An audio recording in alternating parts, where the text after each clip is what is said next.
every... What day is it? Tuesday? Tuesday night! His ghost returns to wreak his horrible vengeance. Oh, but tonight's Tuesday night! Then he'll be coming.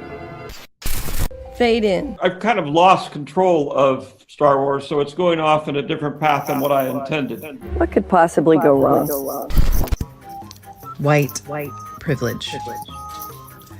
Think about it. Well, then the outside world isn't for you. When I hand a brown child a white Band-Aid, I am literally adding insult to injury, and I refuse to do that in my classroom. I am never going to deal with dignify these losers and interact with them ever.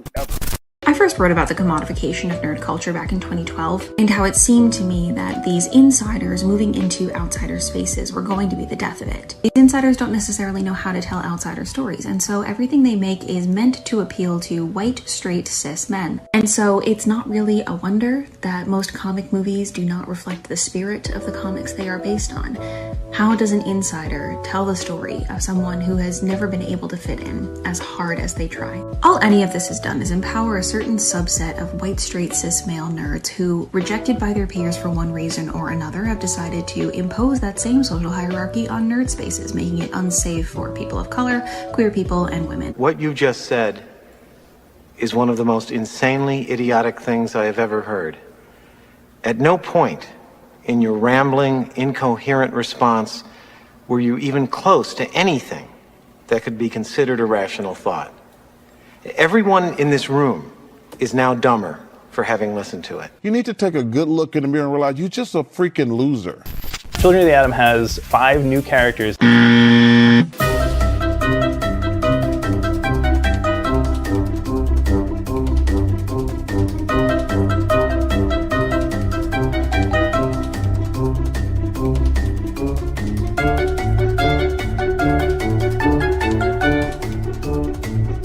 One of them has a TikTok. One of them has a fitness Insta. One of them is basically the moderator for the mutant subreddit.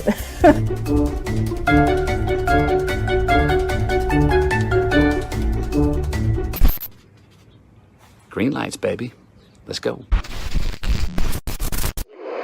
Say, kids, what time is that?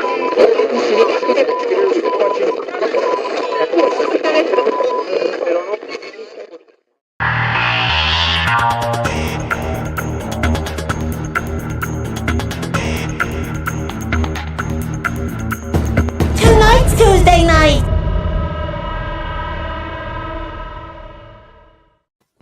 Tuesday night, and we got a lot to cover. What's going on, gang? What's up? Well, hello. How was everybody's holiday? Quiet. It was quiet. Yeah. Mine was okay. It was bittersweet, but yeah. House felt a little empty. A little bit. Yeah. Sorry, man. The cat that usually you hear in the background, you will no longer hear him. But yeah, it was hard. But putting down a pet is, it's like family. I mean, not that you're, Oh, yeah. So, yeah. And his legacy lives on. I actually got him cremated, and he's in a little cedar box, and I put him in his favorite place, which is right next to the food bowl. So he can No, I put him right next to the food bowl. I tucked them in the corner, so now when my other cat Max goes to eat, they could still eat together. Oh, that's awesome. But other than that, I saw family this weekend, yeah, everybody's happy. The family's healthy. So Thanks, Culture. I was scrambling against the clock to get that stupid Children of the Atom thing thrown together. I like your use of reverb. That wasn't reverb. Was that just my headset? No, no. Somebody had an open. I was just secret. wondering. No. When the thing you edited, you put like this weird kind of reverb on some of the people. No, talking. I didn't. That was an echo back. Oh, was that was it? an echo back. I was like, so that's a cool effect. I was like, oh, that's kind of cool. I You did did not do that. Well, it worked for me. I liked it. That was all recycled from last week's open. I only. Yeah, that's funny. That's funny. I actually thought it was an effect you applied. No. It's not. Nothing I did. Stacy, what's happening? She's muted. Oh, yeah. She's in timeout. You She's in muted me, timeout. man. I put you in timeout because you were the echo. I'm sorry. I think it's because my son called me on my phone. I think I don't know how that why that would screw with my computer. I'm happy I wasn't the echo. It was me. I'm sorry. I took the blame. Stacy, what's the magic word? Oh, I gotta blink it down at the bottom somewhere. I don't have that ability. Has anybody seen Pee-wee's Playhouse? Yeah, I know. It blinks it at the bottom, right? Doesn't it tell you to? Yep. So Yeah, he he gets a little printout, and he shows it. Yeah. And every time you say it, it blinks. Everyone screams and yells. Right. Exactly. The Cherry kind of does this. That's the only thing she really did besides the eyes. Cherry was awesome. Chicky Baby and the Puppet Band. Love Cherry. Pedro. Cherry. Yes. How's it going? It's like, yes. Yes. Hello there. I know what I did. The holiday was quiet, thankfully. I watched Godzilla vs. Kong again. I was going to say, how was the monster movie? I haven't seen it yet. I liked it. I didn't love it. I liked it. They need to stop putting the people element into it, and they'll be fine. Yeah, we were. Well, take that. It's going to be a great movie. It's funny you say that. There was actually, and I should have pulled it. I saw it today. Why didn't I pull it? There was an article posted on one of those wiener, blog sites about like that they need to put more interesting people in these movies. Yeah, since you haven't seen it, I don't want to say too much. Yeah. I don't want to say too much about spoiling it, but yeah, it was a little out there for me. I actually liked King of the Monsters better. Wow. Yeah. Wow. I enjoyed. I mean, you got giant gorilla versus three-headed space dragon. Giant gorilla? Yeah, you got either King Kong, or a three-headed space dragon. Oh! I thought you were saying like King Kong fought. Oh no! I'm sorry. No. It basically is like which fight is better. I'm going with the three-headed space dragon. Yeah, my daughter Avery asked me the night. She goes, "Dad, what's your favorite Godzilla monster besides Godzilla?" And I said, "Oh, it's Ghidorah." I mean, really? It's not close. Oh man, Mothra, man. Mothra. Nah. Moonraker, Mothra. I don't know. Dude, Mothra was what awesome. Is going on here? What is happening over there? She does a certain kind of taste. Wait, is that the flying turtle? No, Mothra's a flying moth. Okay. It's a flying moth. And when it hit Godzilla, it was the funniest thing because the wings didn't really. Sometimes it did, but it would just kind of just come down on the string and. Yeah, Toho never did flying monsters all that great. No. You could totally tell gravity was just like boom, it was on a string. Yeah, it was on wire. But we didn't care. Yeah, we didn't care. We're kids. Edson, I don't have to ask you how you're doing because I saw you on Easter Sunday. Yep. We decided to spontaneously. Yep. We saw that. Instead of bitching offline, we bitched online. So yeah, still. And there was somebody who was. That's exactly what happened. Who was it that was in our chat that had the same feeling as Pete about Godzilla? Mr. Was it Mr. Londell? Mr. Londell, he wasn't happy about the Godzilla. Yeah, he was pissed off. Yeah. I wouldn't say I was pissed off about it. I didn't like it as much as I was kind of hoping I was going to. I mean, I'll get into it after you've seen it, but he seemed like he was pissed off. He was disappointed, is what? Yes, they put too. I thought they had too many stories going on at once. I don't want to spoil it, but yeah, that's how I felt. I'm gonna go see it Thursday night with my little girl. I liked it very much. Who said so that? That's the normie, review. Well, you said that your head was totally frozen because I know. I'm gonna come back in because this is really peeving me. Wait, so are you in the casino on the same cable modem? Maybe it's really sucking. I don't know if it's because I have the green screen activated. That wouldn't do it. All right, I'm gonna leave. I'm gonna restart my modem and then I'm gonna come back. Sounds good. See ya. We'll see you when you get back. I completely agree with. I think Jude said this, where the storyline with the people is like, so. It didn't serve much of a purpose. I remember King of the Monsters came out, and our friend Paul was like, "Oh, those people were they were cardboard cut." I'm like, yeah, who watches a Godzilla movie for people? Yeah, even though my big defense is, look, it's two monsters punching each other for 2 hours, right? And It needed something. I kept thinking of Rampage. You know, when you ever play the classic arcade game? Oh, yeah. Rampage? They made a movie of that too. Yeah, and I liked the that's right. movie of that. That's right. That was a lot of fun. But one of the things you could do in the arcade game was you could just kind of like move your character forward next to a person and then kind of look down and just grab them and eat them, and then you get health. And I was hoping that throughout the movie, when they were fighting, they were just going to pick up people and start eating them and just kind of getting boosts of energy or something. Nice. Like, it would have been much better if they just ate the people. I hear you. I hear you. Well, what that would have been cool. I'll save news of the weird for Stacy. And Edson brought us news of the weird this week. Pretty awesome. Let's start with this. Oh, yeah. Yes. Completed his crowdfunding. Good. April 2nd. So that was, what day was that? Saturday? Yeah, Saturday. So it wrapped up Saturday. His goal, remember, his original goal was 3,500. He ended up at 5,565. Wow. Good. And that's for him. And keep in mind, it's his first time. He's a first-time writer, and it's his first campaign, and huge success. So good on him. We'll have to get him back on here to talk about it. Because now, Mr. Lundell, so am I. Huh? Hey, Mr. Lundell has a comment. Mr. Lundell, welcome to the show. Oh, okay. As am I. Yeah. But you guys should do a Godzilla stream together. Oh, that would be fun. Yep. That's what you should do. Boom. Boom. No. Yeah. Sorry. You could call it like Radioactive Kaiju Theater. It's a shame you can't use that song as an intro for the Godzilla by Blue Oyster Cult. Yeah.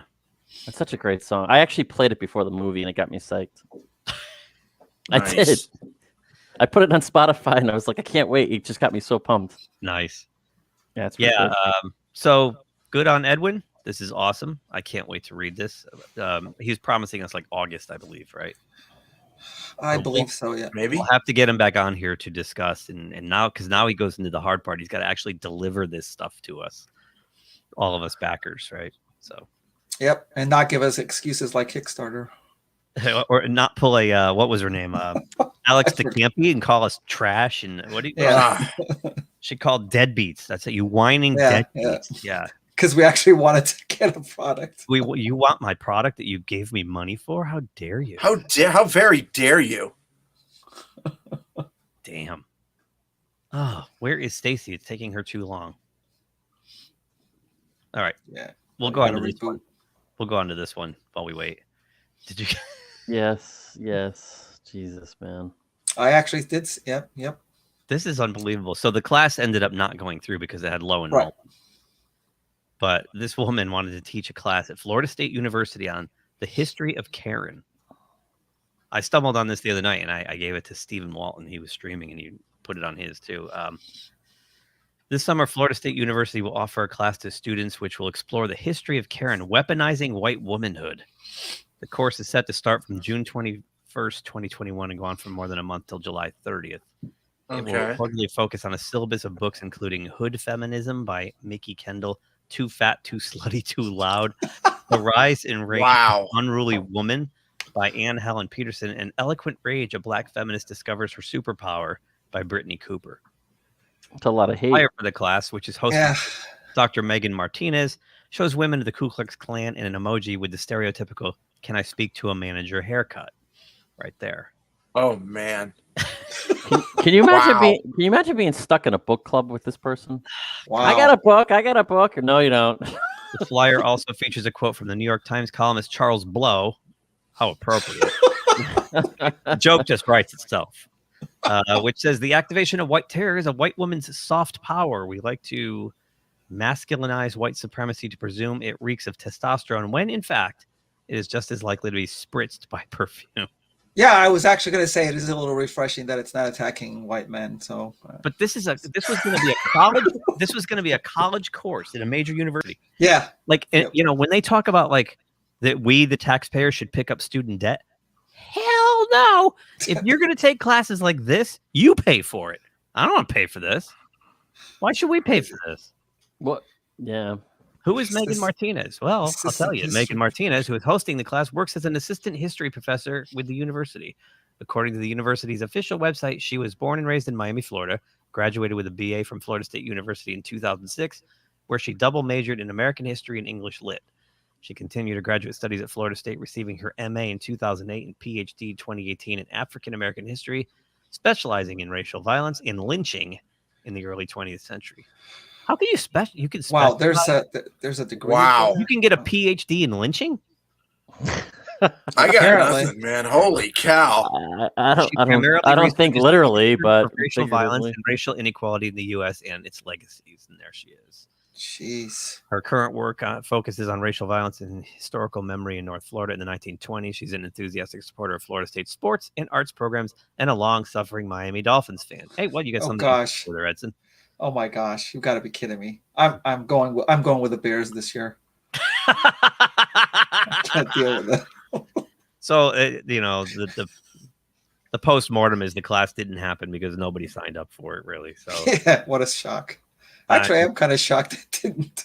And here's the pamphlet. I mean, look at this pamphlet. Wow. That's wow. Yeah, I love all the talk about uniting everybody again after all the hate of the last 4 years. Now we're here to unite back up again. This is perfect for it. It's great. Wow. Yeah. History of Karen class. You gotta love that. And Stacy's back. Stacy's back. There. How come that sounds like a song? Stacy's back. That kind of Stacy's Wait, mom. that is a song, isn't it? It was Stacy's mom, right? No, it's Stacy's mom. That what it was? Yeah. I'm not my mom. Yeah, right. Yeah. Am I delayed? Oh yeah. I'm gonna promote. I think you guys should do this, Pete. You and Mr. Londell do a giant monster stream. Sure. Do it. Do a giant monster stream. Yeah, absolutely. Yes. Yes, I'd watch that. Oh. Yeah. You can get a PhD in lynching, I guess. Yeah. Right. Yeah. Those better be some damn good newses. That's great. It's just the thing. You see these college courses they're coming out with now these days, like professors teaching like how the Last Jedi caused a surge in white supremacy, and like, what are you talking about? Like, how is this a college course? I can't say much, but I know people who take up the weirdest studies in the world. So there's like a professional on anything. Yeah, that's why like I don't want to pay for student debt if this is what they're taking. Yes. No.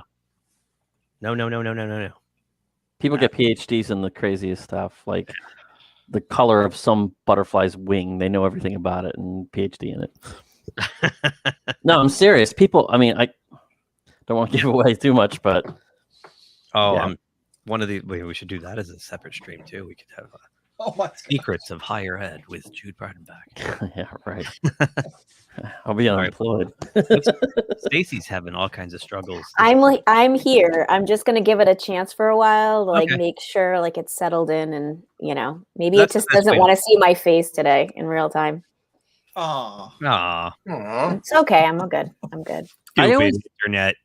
I always wonder too when like your parents pay all this money for you to go to college, and then like you go to Thanksgiving dinner and you have to tell them what you're taking up, and they're like, "Whoa, what?" Remember when? Well, I'm studying lynchings. Whoa, what? Whose parents paid for their education? Where are those people? I want to meet them. Yeah, good point. Remember when basket weaving was the joke of college? Oh, I got basket weaving. Well, that's actually a trade. I mean, right? They're not learning useless crap, right? Yeah, underwater bowling. Yeah.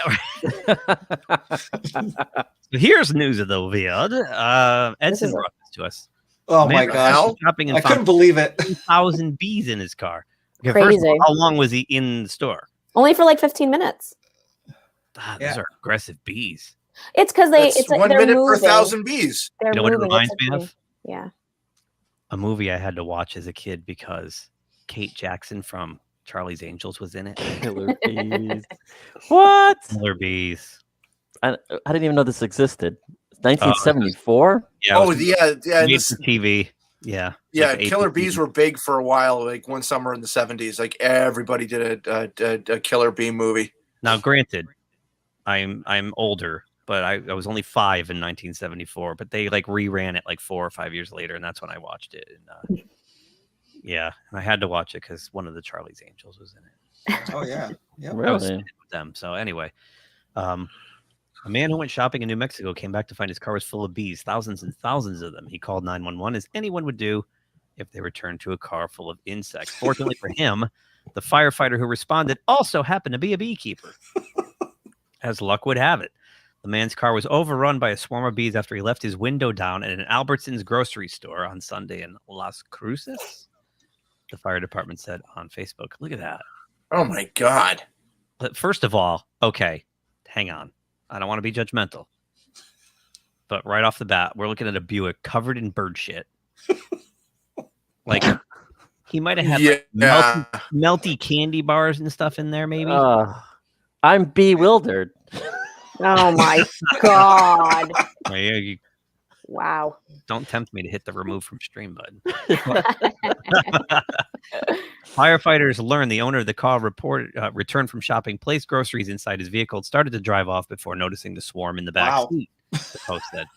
As luck would have it, one of their firemen, Jesse Johnson, is a beekeeper in his spare time and was called upon to come to the rescue on his day off. Johnson was able to bring the proper equipment to deal with the bees. It took more than 2 hours for the bees to be removed. Look at that. Dear Lord. You gotta be careful. The crew estimated there were more than 15,000 bees, which were relocated to Johnson's property outside city limits. The department doesn't usually deal with bees, but it needed to act quickly for everyone's safety. The security guard at Albertsons was stung, and it's possible a few patrons may have had close encounters, but no major injuries were reported. Great time to add that I'm enrolled in a PhD in beekeeping. I'm not paying for your student debt. So, you know, I was going to say maybe they were just honeybees and they weren't going to sting, but it says they got stung. So.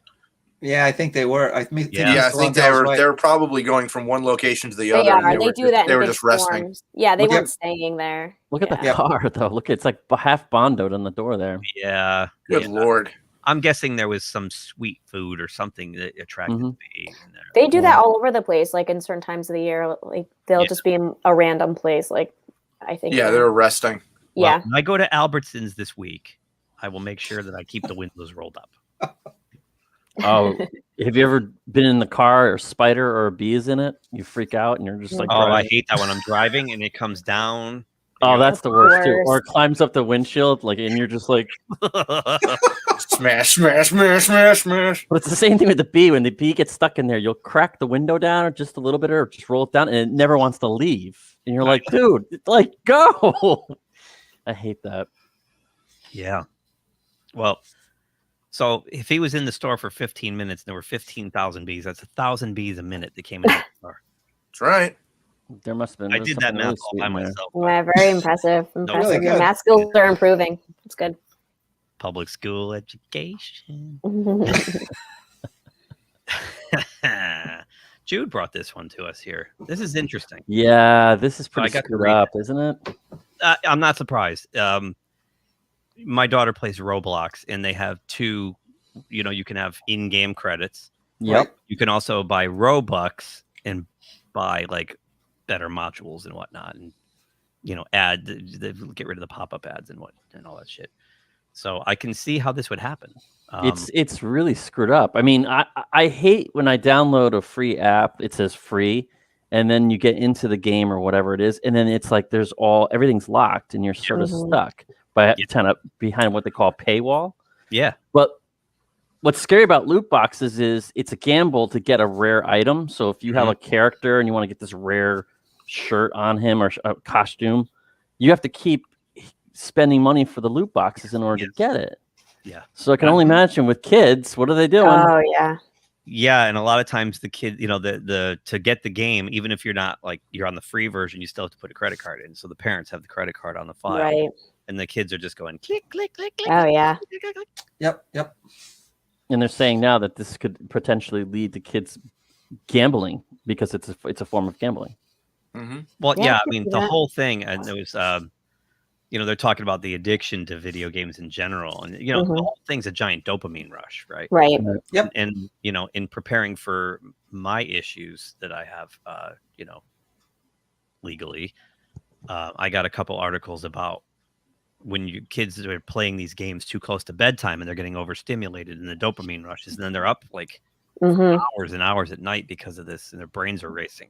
Right. So and that plays into the loot boxes as well, because sometimes you can't unlock a loot box until you put so many hours into a game, or you have to achieve a goal, but it takes a lot of what they call grinding, which means you have to constantly be working at the game in order to get to that next level. And that's not the same as twerking on TikTok.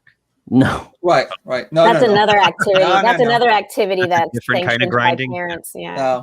Yeah. And, in World of Warcraft, which I played for a while, there's a whole economy to the game where you can do activities to gain gold, in-game gold. But then the company said if you've gained enough gold, you can actually turn that into like a month's free of World of Warcraft, because you got to pay to play World of Warcraft. So now these people are just making a living off of it. They're doing that all day long, and then they're on eBay. They're offering a month's free of World of Warcraft for I don't know, $30 or something like that. Yeah.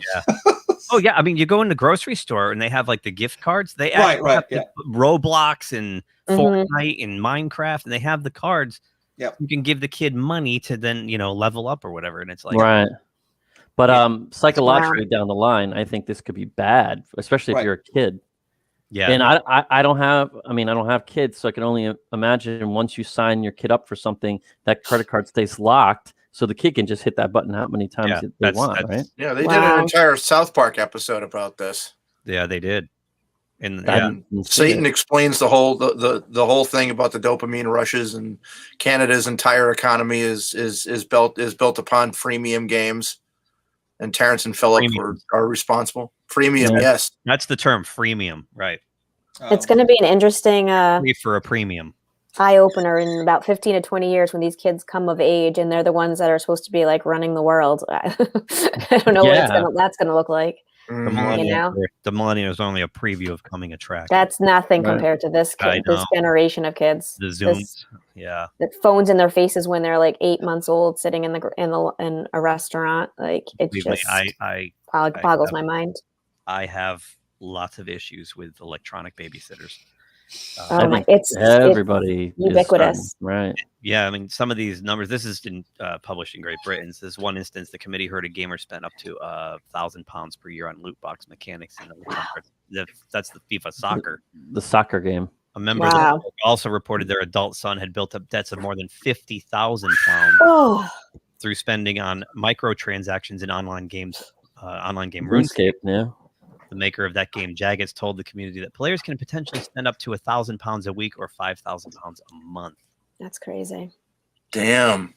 So they want to apply a gambling law to this, and I think they probably should. Yeah.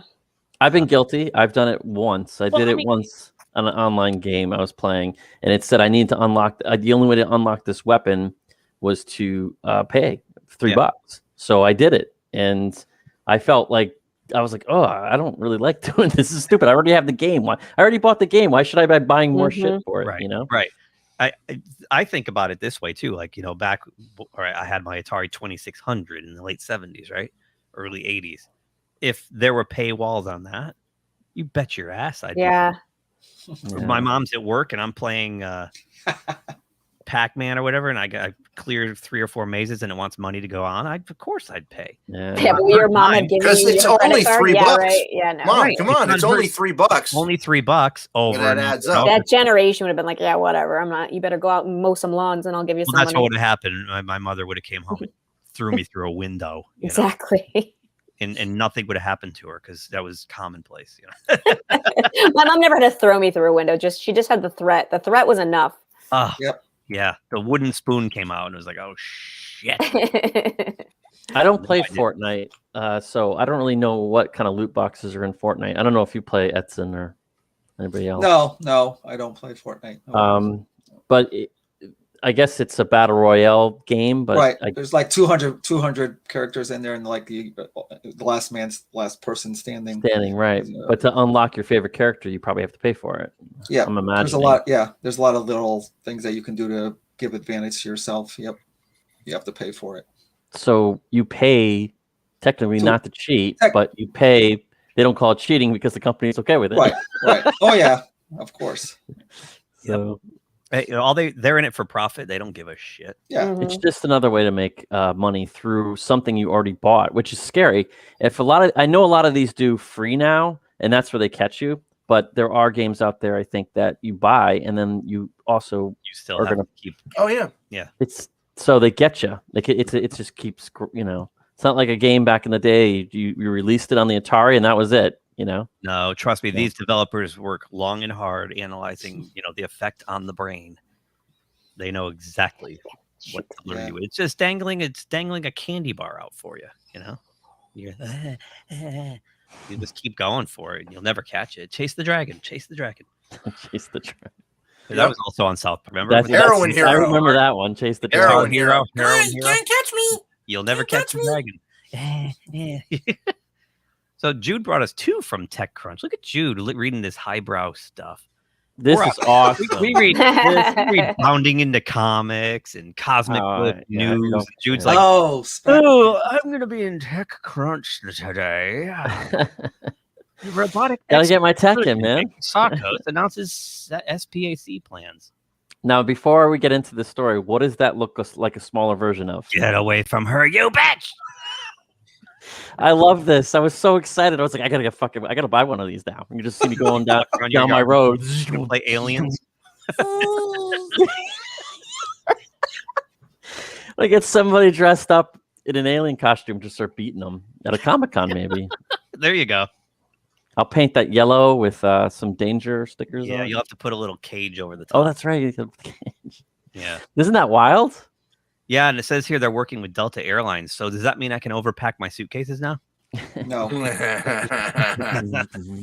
they're going to use these things to, I can give them a 200-pound suitcase and they can lift it up. It says right here, the robot maker noted the tech can be used to lift 200-pound payloads for up to 8 hours without tiring the wearer. So yeah, they can't charge us for overstuffing suitcases anymore. But they will. Bastion said in today's announcement, my enthusiasm for Sarkos' potential has only grown since then as we continue to work closely with Sarkos to turn our everyday heroes into superheroes, making their jobs safer and easier than ever. I say we all go together on a trip somewhere and we'll just max out our luggage and see. Come on, where's Iron Man? Move it, move it. That's awesome. It really needs the cage and the big huge whatever that claw thing is, but yeah, this is kind of cool. And what I like is it's not a robot, so a person still has to operate it, so people still have jobs, right? Yep. It'll just make their job safer and easier. And and it has to have the sound effects too. I'm sure it goes like, it's gotta. That's it. It's gotta happen. Well, I wonder if Delta's going to start, testing these things. I might see them out on the tarmac. I fly Delta all the time, so wouldn't that be weird? Look out the window and seeing this guy just. That'd be cool.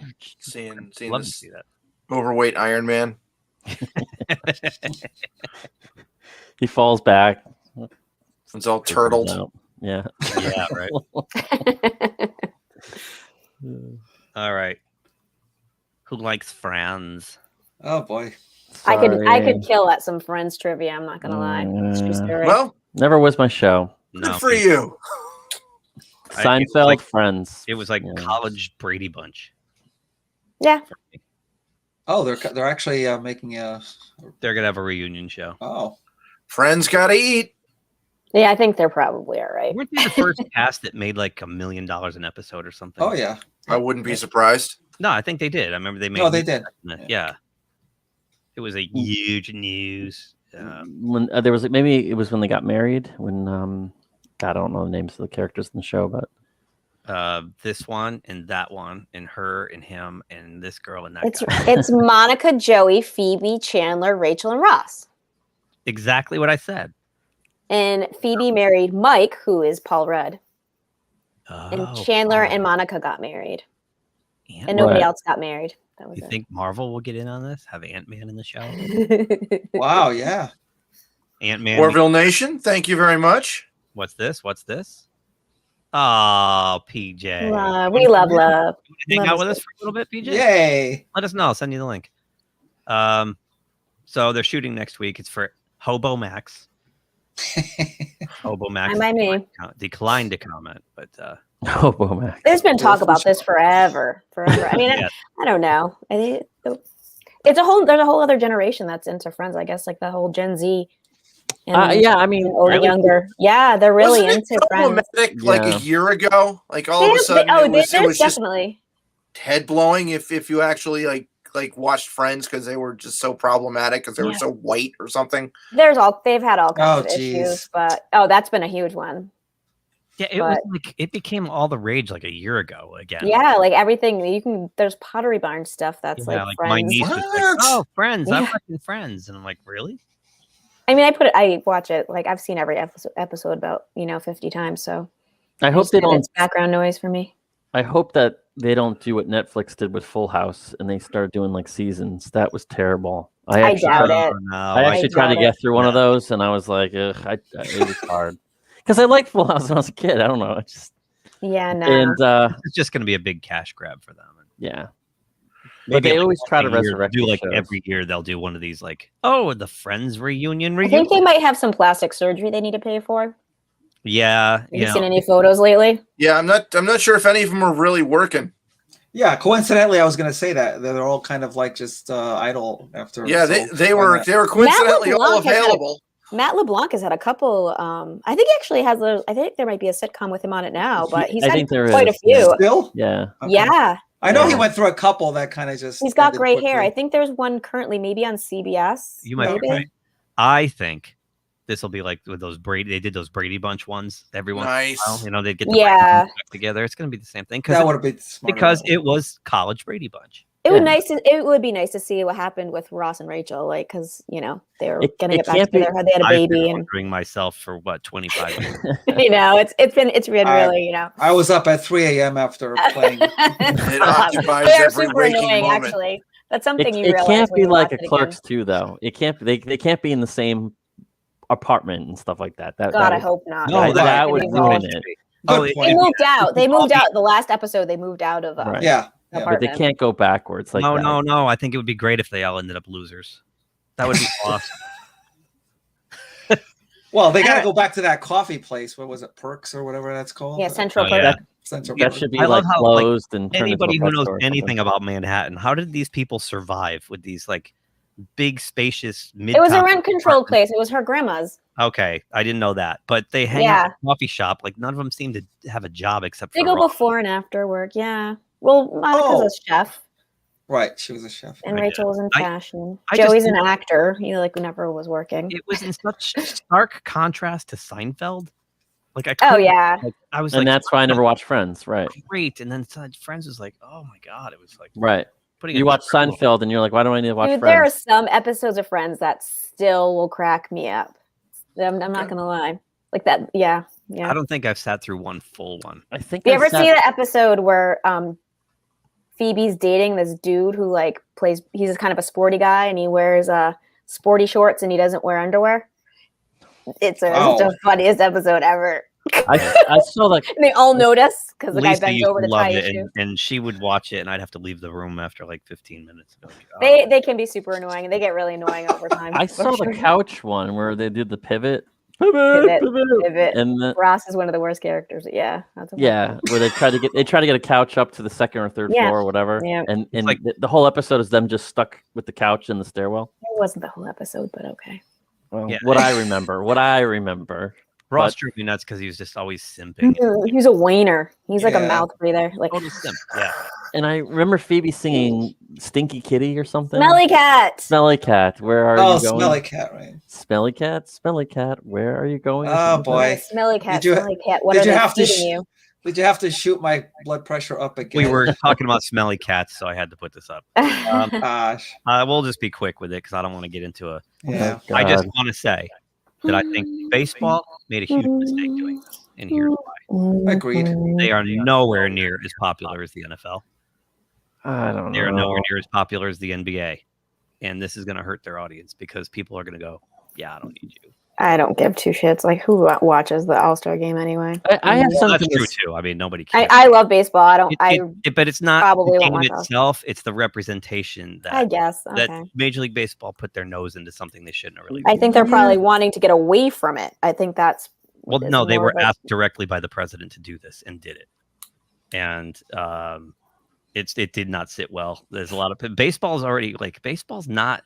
They're not successful league. They're in trouble, and they're trying all these gimmicks to try to get people to come back. And this was a bad move. This is a bad business decision, especially a year after COVID. Last year, their ratings cratered. Like, as someone said to me the other day, life's too short for baseball. and it's a dull game. And if you tried to watch a game last year with no fans, it was. Yeah, I didn't really watch a lot last year. Yeah, you couldn't. Yeah. And it's struggling now, and they probably should have just laid low. It's most markets, just not our market. Right. Not good business. I hate to say this. My favorite baseball eras are over with, and I never ever felt I could get back to feeling that way. Yeah. But you know what? I can't wait to get back to the ballpark. What I don't understand is there was a bunch of corporations that also dropped out. I don't know if that's me echoing. Coca-Cola and I think a couple other corporate companies. But what I don't understand, partnered with each other. Right, but what I don't understand is there was a big political issue on this, and I'm like, well, don't all those corporations pay off these political guys anyway? I mean, it's all BS. And what do we talk about every time something like this happens? It's just a big virtue signal. Right. Do they really believe it? No. Right. Because the corporations are in bed with the politicians. That's how the money gets laundered. Yeah, they're okay. You know? This one. Yeah, I saw this. Cool. This is awesome. Now on Hot Toys or Sideshow. I thought this was a painting. That's how good this is. It's so good. I put in like an RSVP like a long time ago, like when this happens, let me know. And it happened. And I'm like, I wish I had that. 20 and a half inches tall. Damn. But to me, like, I mean, that really looks like him. Oh my God. Doesn't that look like a painting? I thought that was a painting when I first saw it. I was like, oh my God, that looks so good. Like, this Christopher Reeve epitomized everything that was right about Superman to me and everything that makes me love Superman. And I'd love to have this. I mean, right now you can, I went to the site, you can put a down payment down. It's like $85. And then you make like 8 payments of $60 or something like that. Wow. It's a showroom piece. That's pretty much what it is. You can pay it off in chunks. Yeah. You know? And they come with a lot of different accessories too. Sometimes they come with different hands and stuff. Like you're not just getting one figure; you're getting a bunch of stuff. No, this isn't a figure; it's a statue. So it. I thought this was one of their hot. This is not a sideshow. No, Sideshow collectible statues. Oh, okay. Yeah. It's really awesome, though. I mean, look at the fabric. You know, that's awesome. That actually looks like. I mean, I thought that was fabric. That's why I thought it was the. It must be just over the statue. Yeah. I mean, look at the airbrushing on the face mold, and you know what I mean? It's like amazing. It really looks awesome. And then you get the cool symbol of hope. The seams on the boots, that's great. Yeah, look at that, right?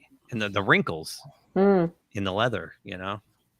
It's so detailed. It just looks really, really awesome. It's amazing what they can do now with toys and stuff like this, because back when we grew up, nothing looked like it did. No. I know. Actually, I'm going to hang on a second. I'm going to go to this site. Oh, for God's sakes. What's new? I don't think it's from the Franklin Mint. Remember those commercials? Oh God! Yes. They used to play them. They used to play them during the cartoons, and I used to say, like, "What? Why are they playing these?" It pretty much is. So yeah, so you could pick like what part of the month you want to pay. So the down payment $65.81, and then you'd pay every month through December $65. It's a piece of art. There must be limited run too, right? Yeah. Oh yeah. Like the pre-order, they'll be sold out soon. Wow. It's awesome. It's just awesome. Like this, I always look at Hot Toys and go, yeah, in a different life. But this is one that I'm like, it's just like something that It's a staple of my childhood. It's like everything I've always loved about it. And it's, to me, it's still one of the best superhero movies ever made. That first Superman. So I don't know. And I'm like, geez, I can maybe can I swing that? I wonder if there's like a there's got to be some type of resale value for this, and so even if you wanted to get rid of it, you were going to make money on it, Oh yeah, I'm sure that you'd probably turn it, for a profit, right? Even out of the box, yeah. So I guess I'll have to wait till Az and RMB buy it, and yeah, but will it be sold out by then? Yeah, no, I agree with you, Con Guy. That's kind of why I brought it up. Yep. What's next? Let's see. I'm waiting for the word there, Stacy. Oh yeah, Stacy. She made Yeah, more money. Stacy sold her Green Arrow comic for $1,100. Yes, I'm pretty. Wow. I'm flush right now. Yeah, well, last time you sold the Batman. This time you sold Green Arrow and Aquaman. Is this worth anything, guys? I was like, what? Yeah, so the first day sessions of the April 1st to 4th Comics and Comic Art Signature Auction at Heritage Auctions set a number of records. One of the highlights that interests me, Mark Seifert, not me, it interests Mark Seifert from Bleeding Cool, is the $111,000 paid for a copy of More Fun Comics number 73, graded a 7.5, the highest price ever paid for a copy of this comic in any grade. This November 1941 cover dated release from DC Comics contains the first appearances of both Aquaman and Green Arrow. The story, The Case of the Namesake Murders. Is that a Hardy Boys book? The Hardly Boys? And drawn by George Papp, features the introduction of Green Arrow and his sidekick Speedy. In the story, The Submarine Strikes, written by Weisinger and drawn by Paul Norris, is the introduction and origin of Aquaman. Wow. So there they are. There's some screen grabs. Awesome. Fun Comics, number 70. More Fun Comics. More Fun Comics. Oh, yeah, more is a little tiny up there. More Fun Comics. It's like More Fun Comics. Wow, a whole dime for that. 10 cents. Wow. Number 73. A Superman DC publication. Dr. Fate was in that? Yeah, that's him right there. Yeah. Smashing two-fisted exploits of Dr. Fate. So I always find these fun when you see these vintage comics sold at these auctions for this crazy amount of money.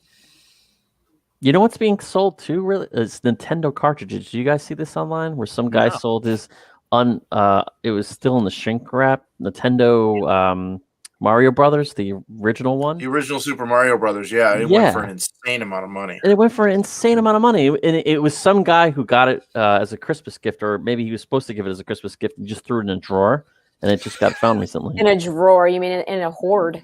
Probably. Yeah. You saw that too, Pete? The Super Mario Brothers? Yeah. I don't recall how much it actually went for, but it was an insane amount of money for a cartridge that everybody had. It's just Yeah, I was just talking about that with my daughter the other day, telling her about like Nintendo, and when that game came out, that thing was, Superman Watch Party. That's a good idea. That's a really good idea. Yeah, here it is. Unopened Super Mario Brothers game from 1986 fetches $660,000. What? An auction. Share that. Share your screen. Jeez. I was just gonna copy in this. No. Just share your freaking screen. All right, hold on. Man. Gotta move everything out of the way. Come on, man. Because you guys can't be on the same screen, or it does that weird like. You can do it. I believe in you, Jude. You just gotta hit share screen. Just close all the internet porn. He doesn't like. He doesn't like to share. I'm like hold the tab out to a separate window, and then it's easier. Yay! I'm so proud. Holy cow! That was a lot more than I thought. 1986. Wow. Yeah, unopened copy of Nintendo Super Mario Brothers that was bought in 1986, then forgotten about the disc drawer. Wow. Can you imagine? That's cray. Look at that. Yeah, so it was bought as a Christmas gift, but ended up being placed in a desk drawer where it remained sealed in plastic. and with its hang tag intact. I guess that's a big thing once you have the hang tag. Yeah, the hang tag. Who has a desk drawer that they haven't opened in 35 years? This guy. Like seriously. Probably the guy who drove the car with all the bees in it. We just keep moving it around from place to place. I like how they actually rated this when he sent it in. 9.6. It's like, what? They'll rate anything. Yeah, they will. They charge a lot of money to do that. Yeah, they do. Yep. Is this way? Heritage says this is the finest copy known to be professionally graded for this auction, as if other people have been trying to sell theirs. Probably they have. Yeah. They probably have. Yeah. Wow, that's damn. Cool. Yeah, I was telling my daughter about like the impact that game had. Like, I gotta put you guys back up. Like up to that point, we had Atari 2600 and whatnot, and then all of a sudden there's Nintendo and the Super Mario, and it was like, whoa, like arcade level graphics at home. Just so groundbreaking at the time. These kids these days, they don't know. They don't know. I don't know what's going to be worth money in this day and age when kids get older. Nothing. iPhones? We live in a disposable society. Which iPhone do you have? It's like everything's disposable. Yeah. Zachary Levi still has no muscle for Shazam 2, so he must be hanging out with Robert Pattinson. Yeah, probably. Brought to you by Matt McGloin at Cosmic Book News. The Zachary Levi is back in training for Shazam 2, well, sorta. As judging by the following video posted by his trainer, the actor is less the superhero and is still super slim. Two of the characters' letters happen to stand for the strength of Hercules and the power of Zeus, but the video shows Levi doing some reps where it actually looks like he has lost muscle since he filmed the last flick. Oh, wow. Jeez. It is known that Levi wears a padded suit to give him that buff superhero look, which is the object of controversy when director David Sandberg filmed the first movie. Even Men's Health called out Zachary Levi for having no muscles back then, and now it's even worse. Sandberg has since said they are going to make the suit even better for the sequel. Maybe that means putting Levi on the same diet and quote-unquote vitamins or steroids that other actors undergo, such as Henry Becomes a Cavill, super soldier. Chris Evans as Captain America, and Chris Hemsworth as Thor. He should take notes from Beefcake Cavill, responded a Redditor to the video. Man got opposite of muscles, commented another. Levi still has time. Judging by the studio release date, so it'll be interesting to see if Levi undergoes any kind of physique transformation or if he retains that quote-unquote fitness look. Shazam 2, entitled Fury of the Gods, has a June 2nd, 2023 release date. I mean, he already has the job, so there's Henry Cavill. There's Hemsworth. Mm-hmm. And there's Evans. With Chris Evans, I always thought his head was photoshopped on his body. He looks just off. Hemsworth looks the most natural, I think. Doesn't it? Doesn't it look like his head's just photoshopped? Yeah, it looks like it's just a little too small. Yeah. He's not meant to be that big. Right. He's lean. He's tall and lean. Chris Hemsworth is the most Yeah, he's massive. Right. He's just a big dude. His looks like it took a lot of work to get there. He doesn't look as natural as Hemsworth. Yeah.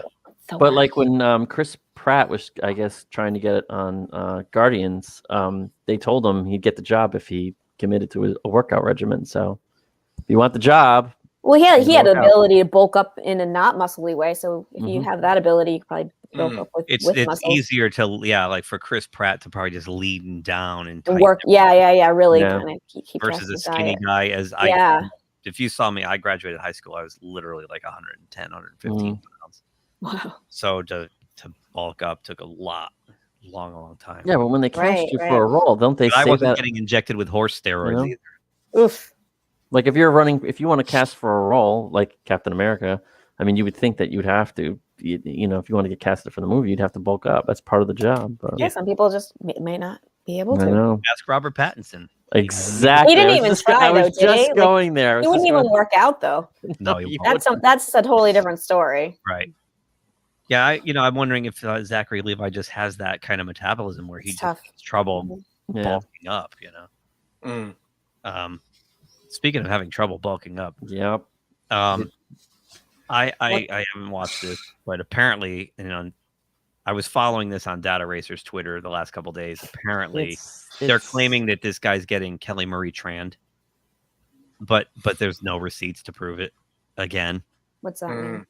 It means getting death threats on the internet, but like nobody has any proof. For what Cap- though? Being Captain America? Well, yeah, because people don't like him as the new super soldier, so they have to take it out on the actor. That doesn't make any sense. What on the internet makes sense? Nothing. I really don't. I don't like him as Captain America, but I don't either. I don't it's either. Not, whatever. I mean, that's probably the point. I think it's the point because I really think Falcon. Like I think Falcon should be Captain America, but that's just me. Right, and I think that if you watch the show, you can understand there's a tension there. So I don't want to give it away, but no. But when I haven't seen it either, but it's pretty funny when it happens. When you see it, you're like, oh my God. But then, 2 episodes in, you kind of like, okay. Well, it kind of reminds me of something else. And I don't know if it reminds you guys of this, but hang on. Let me pull this down. Yeah, get in there. You seeing that? I love this. Yeah. Does it not look a little bit like that? Yeah. What is that? That movie is utter Captain brilliance. America 1990. Yeah. That movie is utter brilliance. It is. That guy. I mean, it kind of. You know who that is? You know who he is? Matt Salinger. It's J.D. Salinger's son. No, the new guy. His name is John Walker. No, the real guy. The character name is John Wyatt Walker. Russell. Yeah, it's Kurt Russell and Goldie Hawn's son. Is it? Oh, no kidding. Oh, I didn't know that. He's been in a lot of stuff. Yeah, he kind of looks like Kurt Russell. Yeah. It just really kind of just reminded me of this Captain America, though. He's got a very distinct looking face. If you saw him without the mask, he looks. A lot of people are mocking him up online as the old man from Up. Yeah, I can see that He's because got like a square, his jaw juts Very out a little bit. Like jaw, I mean, look at Kurt Russell. I mean, he's got that square jaw. You know. Yeah. I had death proof on when I was doing my taxes yesterday. I wonder if there's a correlation, but yeah. So I don't know. I've heard this show is boring as shit, and like the ratings are tanking. Yeah, the first episode. I want it to be better. I feel like they. I forgot who did it. Maybe it was Yellow Flash, or no, it was Doomcock. Maybe the online statistics for the second episode. I haven't watched the third one yet. Yeah. I think there's only. I want to like 4, it. right? There's 4 I think episodes there's now? 6 or 8. 6 or 8. Oh wow! Because there's only 3 out so far. Right, I got to maybe episode 5, and halfway through it, There's actually only 3 episodes. What? You couldn't have gotten to episode 5. Only 3 episodes are out.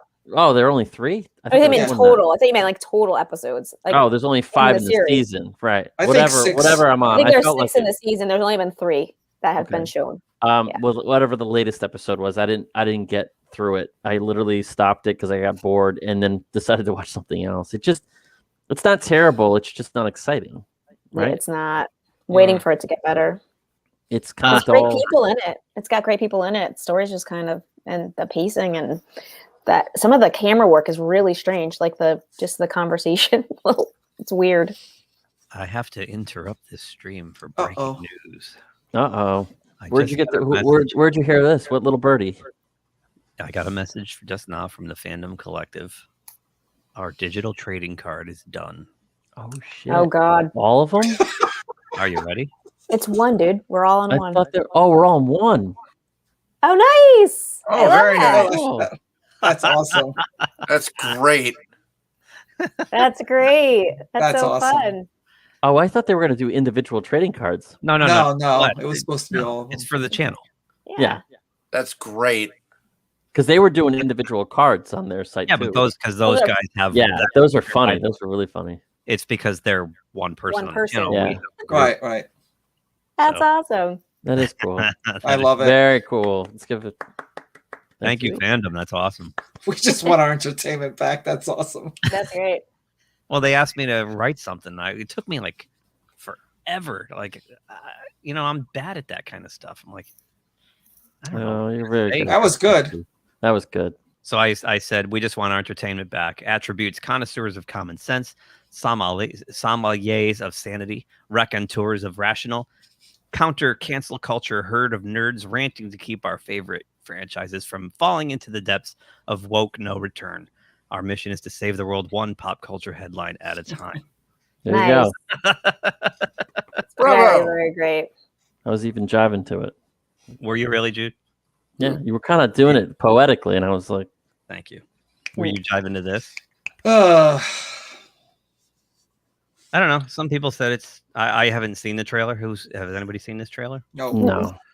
Yeah, it looks like it could be interesting. I mean, both Clone Wars and Rebels really started off kind of rocky. You know, it took a season or two from them. Yeah, I mean, Dave Filoni's pretty good.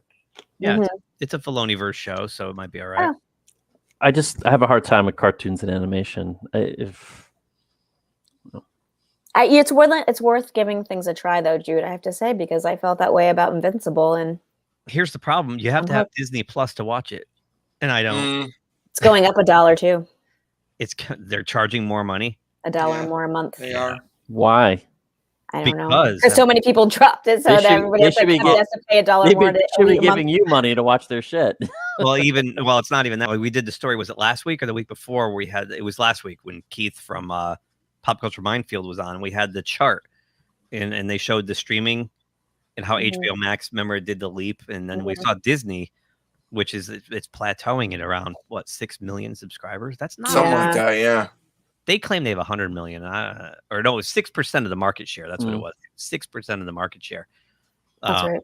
So I wouldn't be surprised that $6.99 is not enough if you have that low of a Netflix. Yeah, considering this is supposed to be keeping the entire Disney entity afloat. Right. Yeah, Jude, Netflix went up. You're right, but Netflix is also producing $800 million a year in original programming. And have 10 times better content. I mean, there's a lot of good stuff coming out of Netflix. Right.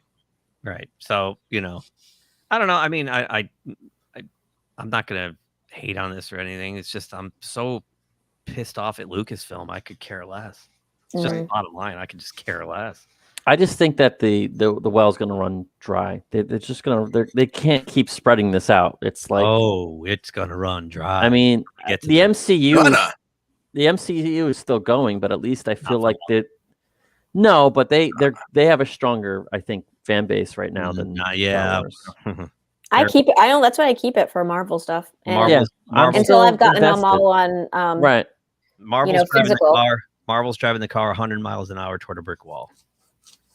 I mean, I'm still invested. I mean, we'll see what happens. I'm introducing my young nieces to it, so they're just new. They're new to it, so it's like all the old movies, are still there.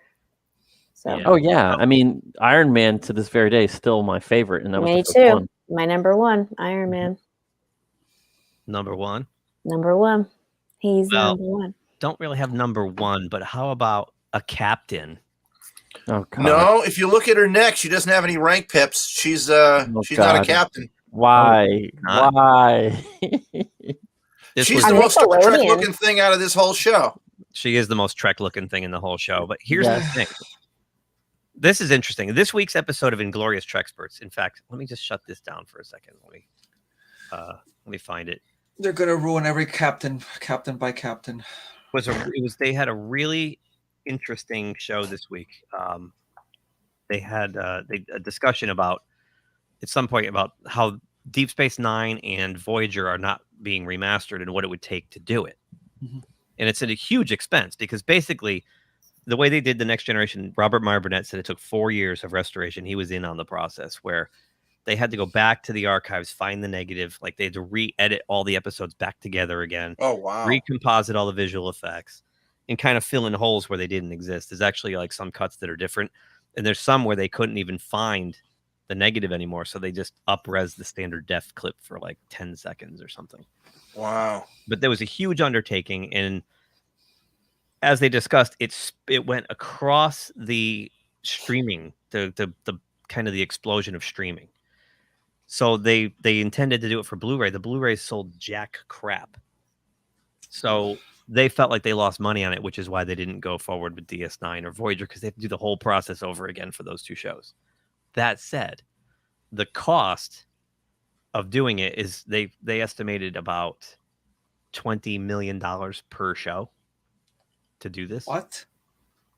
And there's 7 years of those shows. Holy shit. So you've got 14 years, right, of content and about 350 episodes in those two shows. and it'll cost you a grand total of about 40 million. They're spending right now between 6 and 8 million an episode of Discovery. So for the cost, of 3 or 4 episodes of that garbage, they could give us 14 seasons of good Star Trek remastered in high def. And if Paramount Plus, which is falling on its face just like CBS All Access did, really wants to hook people in, you do that. You do it for Paramount Plus only, right? Exclusive to Paramount Plus, DS9 in high def, Star Trek Voyager in high def. Guess what? They can take my money. They can take my money. That'd be a really smart move. But I would sit there and watch all those again because it'd be like watching them for the first time again. I agree. Smart move It would be a huge move, but they're too stupid and arrogant. So this is the episode here. It's hard to see on this website, but it's called Deep Space Nine versus Babylon 5. And it's a really, really interesting listen if you get a chance. And that's Mark and Darren Doctorman. So did that just come out? It came out Friday. Okay. Yeah. I wonder I haven't. Okay, I gotta go and listen. It's a great episode, and as it goes on, they get into the whole thing about remastering, and it's really, really fascinating to listen to because once they started breaking down the finances, and none of them are fans of new Star Trek for the obvious reasons that it doesn't even feel like Star Trek. Exactly, Mr. Londell. It's just not going to happen. Yeah, they're not that smart. They're not, but they would make a killing. Because all the classic Trek fans would buy that up in a second to see that.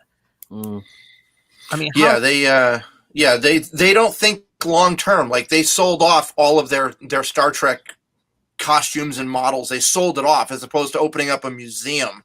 Right. That would have been nerd mecca. Yeah. That would have been nerd mecca. People, that place would have been a license to print money. If you had, look, here's all the bridge sets that still exist. Here's all the models that still exist. Here's every one of of Kirk's fat suits. All the girdles. Yeah. All the girdles. Yeah. It would have been a license to print money. They just don't think that far ahead.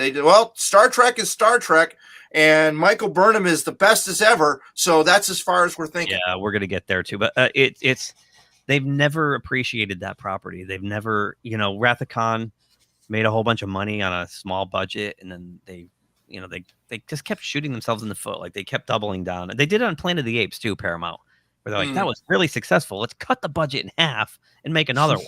Planet of the Apes was Fox. Was it Fox? Yeah, I that thought was Fox. Paramount had the original license, didn't they? No, that was Fox. Okay, Fox. Well, same. I mean, but same principle. Yeah, basically, let's slash the budget in half, and then wonder why. Hey, this isn't making as much money. Star Trek 4 made them the most money out of any of the Star Trek movies, and then they gave us Star Trek 5 right after that, where they couldn't even get ILM to do the effects. They had to go to, I forgot the name of the people, and you can't appreciate what you hold in contempt. Good one. That is so true. And Alex Kurtzman and J.J. Abrams definitely hold. Con guy's comment. Nerd Mecca, please. So yeah, I mean, when they started breaking down the economics of it and talking about that, it was really seemed like a no-brainer. And then you see this and you're thinking, well, again, why do we have to have cartoon Janeway on this horrible Nickelodeon show where it doesn't look anything like Star Trek? No. Give us real Janeway in high def. How about that? Because they know the show's crap, so they got to bring in. They probably will have. There's probably fans of- something paying the original actors. Well, also it's on Nickelodeon. Isn't that for kids? Really? Yeah. Yeah. This is a kid's show. This is a kid's right. show. So can you see the cast photo from this? No. Oh, I'll find it. But what I mean is that what kids watched any early Star Trek from the 90s? It's just they're not going to know who this character is. Or where she came from. Voyager. No, that's definitely for the parents. So right. They can, I mean, that's what I mean. But it looks like it's aimed towards Yeah, no, it is. But this is probably to rope in the parents to watch it. Right. Yeah. Hey, hey, I love Star Trek, and this is my captain. So let's have you start watching Star Trek Also, what's incredibly insulting and what they don't, this is the contempt they have for their audience as well, is they think the only way they can get a kid into Star Trek is to make a goofy cartoon. I'll tell you, newsflash, I watched Star Trek as a kid with William Shatner and Leonard Nimoy and Dr. McCoy and friggin' loved it.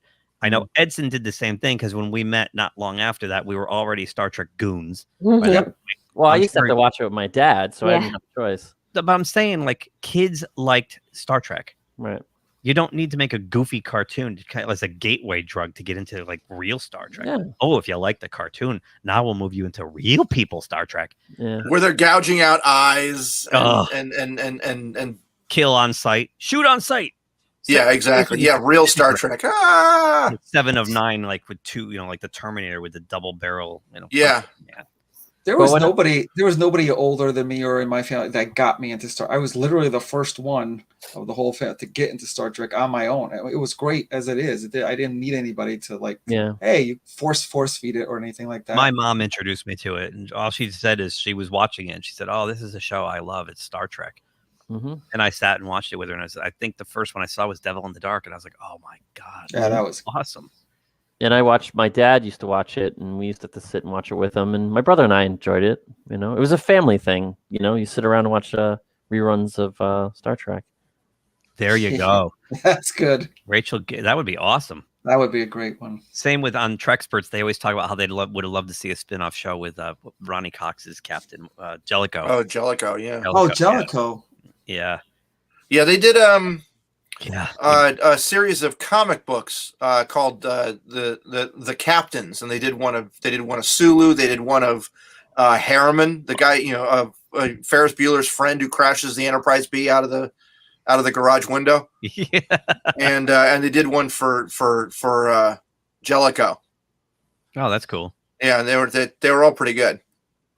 They did an episode last week of what ifs. Like, what if this happened? What if that happened? And one of the what ifs they did was, what if Patrick Stewart had actually left after season 3? Which they thought he was going to, right? Oh. So that's because he was doing Pontiac commercials at the time too. So, oh my God, he's definitely leaving. Right. So that's why they did Best of Both Worlds in case he had to go, right? So they were like, what if that happened? And now Riker's the captain starting in season 4, and the woman there, God, I'm drawing a blank. Brian Dennehy's daughter. The blondes? Shelby. Yeah. Shelby. Commander Shelby became the first officer. Like, how it might have been a better show. I think that would have been great. That would have been interesting. Yeah. I mean. Oh, yeah. So, anyway, say hello to Hologram Janeway. Hello, Hologram Janeway. That's a character that should have come back in some form, Shelby. I know, right? They had her on right around Comic-Con time. In the oh my fall, God! Look at that! Comic-Con time. So. I didn't know the thing was in Star Trek. There they are.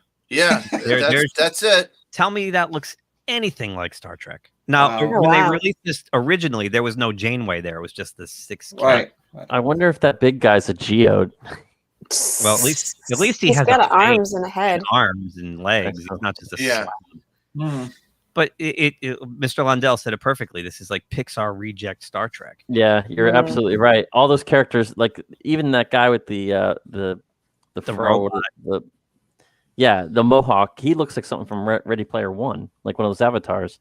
And the robot reminds me of Mike Wazowski. Mike Wazowski, yep. Yeah, that's exactly what it is. Yeah, exactly. That's exactly him. Yeah, one eye and. And the slime creature looks like the thing Seth Rogen played in Monsters vs. Aliens, right? Oh yeah. Right. And then the girl looks like something from Avatar. Or I was thinking like Gamora. Yeah. Yeah, that's probably who she's modeled after. Right. And this is clearly like they're like, oh, Guardians of the Galaxy is huge. Kids like that. Right. Let's make Star Trek into Guardians of the Galaxy, because that's what the plot is. They're like pirates who steal a ship or something, right? And there's which was the same plot as Picard. They no were idea. pirates on a ship. And there's a cosmic space nebula slug. Yeah, it's a space booger. and then Janeway looks so out of place standing there in between them all. Yeah, right. She's just like, yeah, doesn't make sense. This is hot trash. I guarantee it. So well, it looks like it's aimed for kids. I mean, well, it is, but it can still be hot trash. That's what it is. I mean, they're just trying to. They just threw, but you said you're right. They threw her in there so they can get the adults to watch too with their kids. Yeah, it's a member berry. Yes. And I don't know why Kate Mulgrew would do it. I mean, does she need that? She's on Orange is the New Black. That's popular. I'm sure she needs the money. Well, she's on Orange is the New Black. That's huge. Yeah, I'm not sure why. I don't know why she would do this. Hey, get your cheddar. They're going to pay you.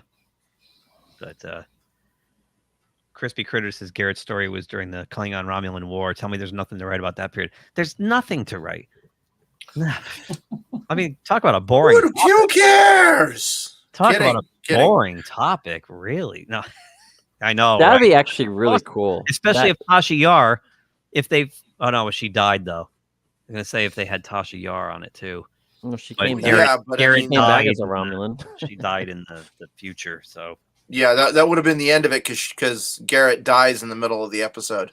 Yeah. She gets the I forgot about thing that. in her neck. No, or in her neck, or her face, something. She gets a big piece of metal on her neck. Shrapnel in the neck or something. Yep.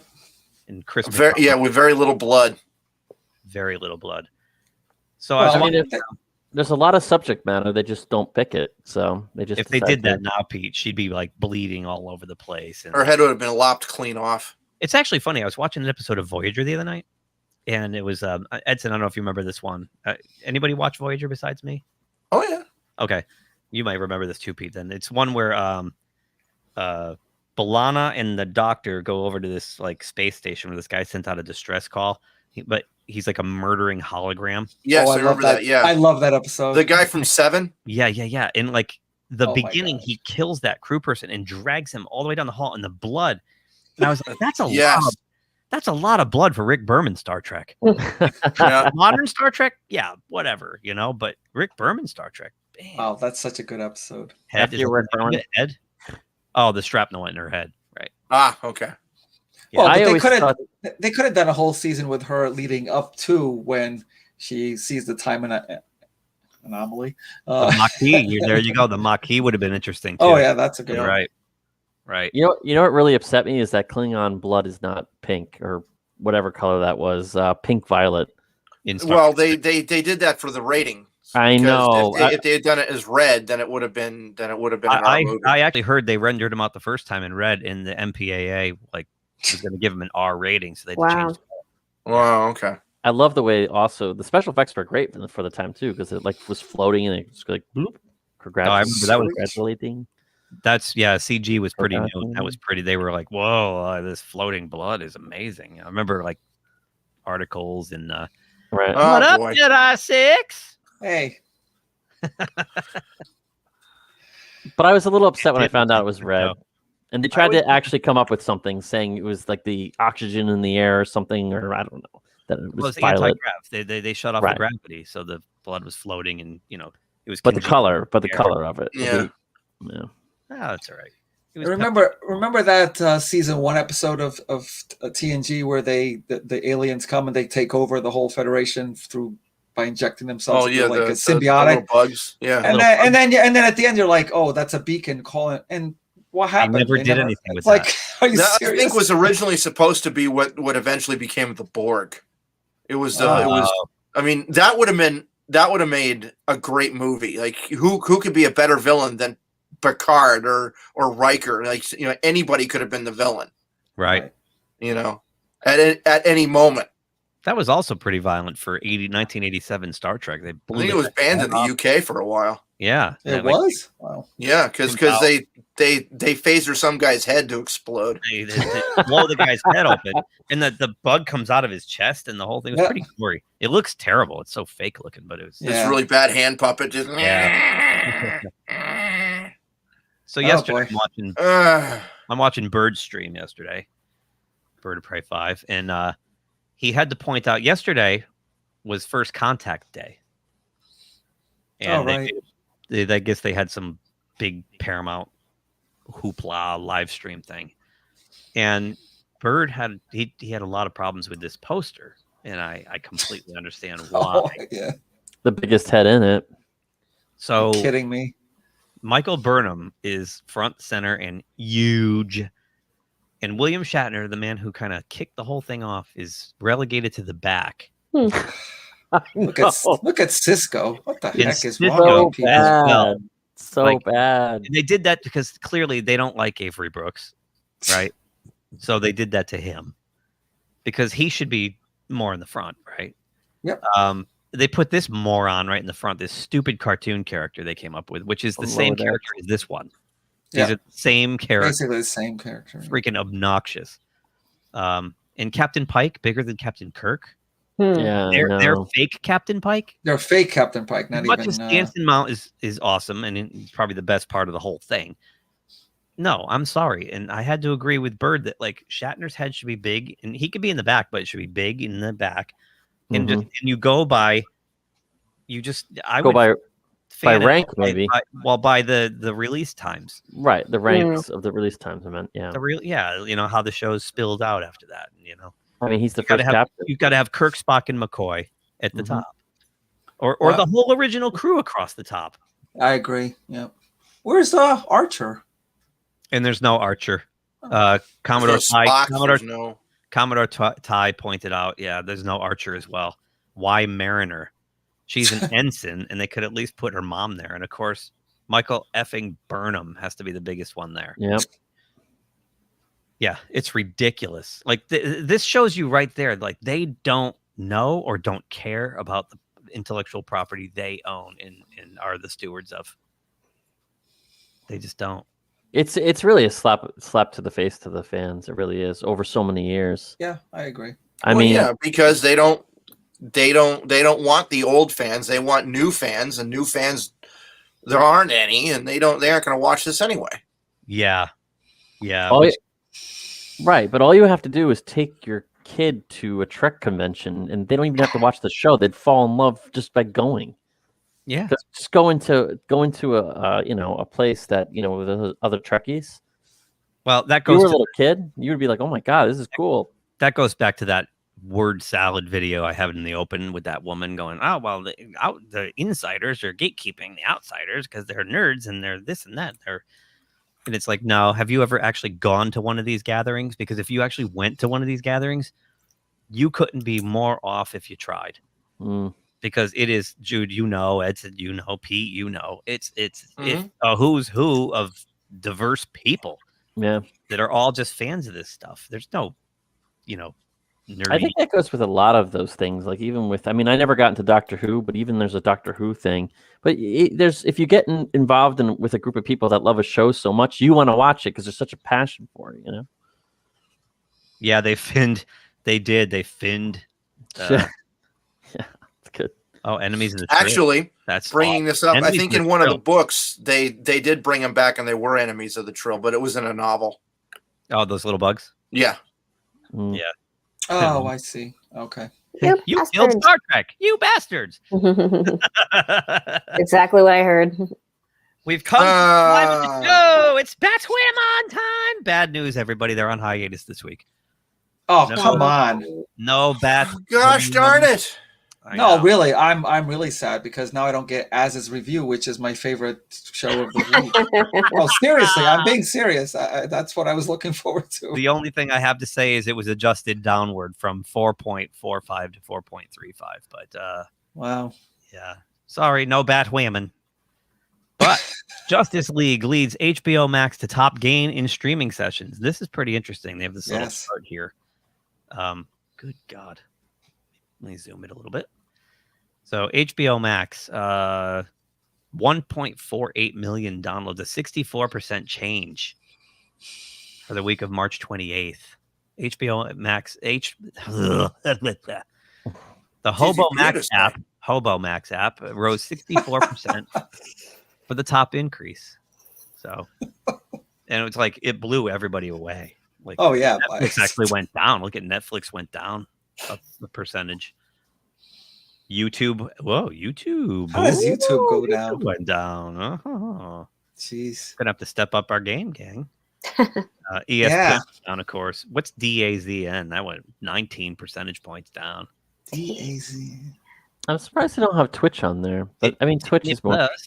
Disney Plus, 4% change. Showtime. 831,000 downloads of their stuff. Mm. But yeah, so it looks like Snyder Cut gave HBO Max a big kick in the ass. And Godzilla versus Kong is doing even better than the Snyder cut. It is, yeah. Well, 4 hours. That's pretty easy to understand. Should it really be called a download though? Because you're not really downloading it. You're you can download it. You can. I think you can download it. I thought you could just watch it stream. I think you can only stream it. Yeah. But I guess they, each time there's a unique IP hit and it pulls that means that what they call is a download when it's really a stream, right? Yep. Yeah. So, yeah, pretty interesting. So, then all it did was earn Zack Snyder a trip to the penalty box. Because Warner Brothers cannot stick him. But HBO is going to run dry. What else do they got going on after this? They got Mortal Kombat. They got Dune. Kombat. Yep. They're Black Widow. They got enough of a lineup for like one movie a year or one movie a month. Yeah, or every 2 months or so. I think they purposely and I think Culture brought it up last week, or maybe it was, I don't remember who brought it up, but I think they definitely put Kong 2 weeks after Snyder cut to stick it to Zack Snyder. Probably. They don't like him. So Viacom, CBS. This Doomcock did a video on this the other day, and I found this fascinating. So here, welcome to the business section of our show. Viacom, CBS, Discovery stock each closed down more than 27%. Here's the big thing. Viacom, CBS shed more than 50% for the week, while Discovery slipped 45%. So last week, their stock was valued at half of what it's worth. So this is going to put them into a full panic at Paramount Plus, CBS, Viacom. Here's the big thing now. They're shooting Star Trek Strange New Worlds. They have no international distribution with that. I don't even think they have beyond their own channel, their Paramount Plus streaming service. They don't have any other outlets. So no one's financing this thing. They have to finance it themselves, and their stock just took a beating.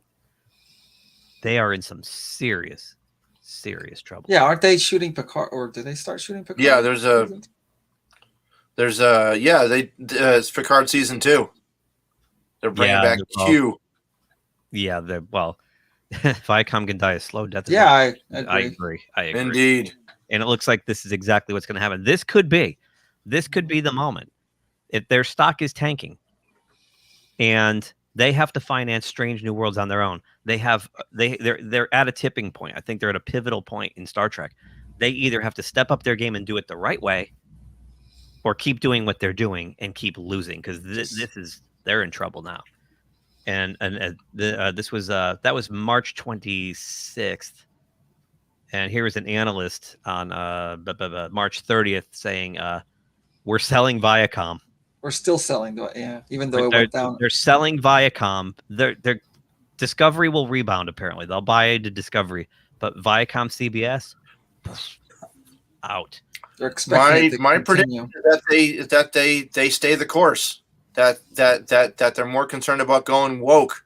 Okay, well, that's so. I was watching this all week too, and this was in the red until today. It actually got a small bump, 1.45% today, or it got a 3.38 bump, and they're up 1.45. But that had to be from yesterday. They had that first contact day. They made some announcements. They announced Kate Mulgrew. They showed the picture. That's probably just a tiny little bump, hoping that what they did yesterday generates excitement. But this $44.35 is apparently half.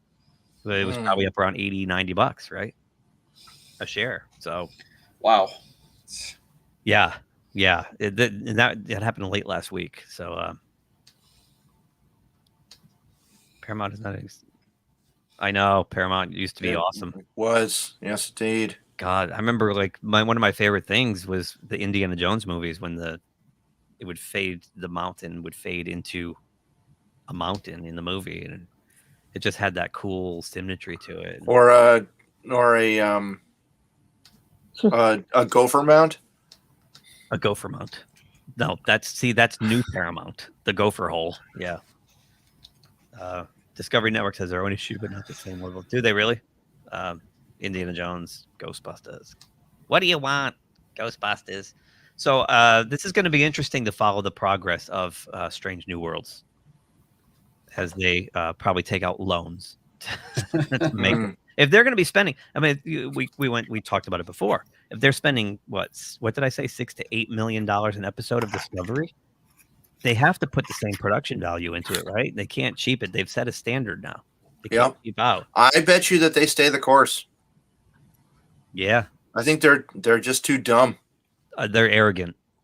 They're arrogant, yeah, and you know, woke is the way to be. The audience will come. I promise you that. You know, it's not even that so much as they don't understand what they're doing. Like they just write bad science fiction stories. They don't know what Star Trek's about at all. It's obvious. It's not about writing Star Trek. It's about using it as a platform for your ideas. Right. Yep. For your politics. Yep. They can't even get the most basic things like the Klingons or orcs, and yeah. Discovery Networks has a wider variety than the ones that can help them becoming a Chip in Joanna Gaines. I don't know who they are, but they're like house fixer-upper people. Oh, are they? Okay. Yeah. I shut my cable off a long time ago. So YouTube. Yeah, this. YouTube, as put it, this is the time where I read this and say, Kathleen, I'd change the headline to Kathleen Kennedy made a call to YouTube. I don't understand. They were hitting the wrong finger. No, the Star Wars videos have been taking a beating. They've been ratioed to hell, and they're saying that YouTube's saying it's because it's review bombing, and they're using that Snyder Cut thing, I think, as an excuse. The Snyder people review bombing King Kong, but I don't buy it. I don't buy it because every single video that Lucasfilm puts on YouTube gets ratioed to hell. Like we're talking 90,000 dislikes to a couple thousand likes, and then the comment section, we've seen it before with the just beating on them for the way they operate. Yeah, they're not changing the comment section. They can either disable it or they can read all the bad comments. Right. But what they want to do is they want to. What is the dislike button? Like, how does it affect your video, though? I mean, you get so many dislikes, and it just brings that. What does it do? It affects the algorithm. Okay. If you're getting ratioed to hell, you're putting up like if you're getting like massive amounts of dislikes in proportion to likes, the algorithm sees that as like you're just putting up really bad content or hateful or so they won't push it to the front page or something or push it forward to some. No, and they're still going to register. If you click, they're just taking away the number. So if you click dislike, it's just the thumb will light up, but you won't know how many there are. Lucasfilm, you'll be able to go into Studio and see the number of dislikes, but it's behind the curtain. The Wizard of Oz. Don't pay attention to that, man. So it's smoke and mirrors, and it's clear.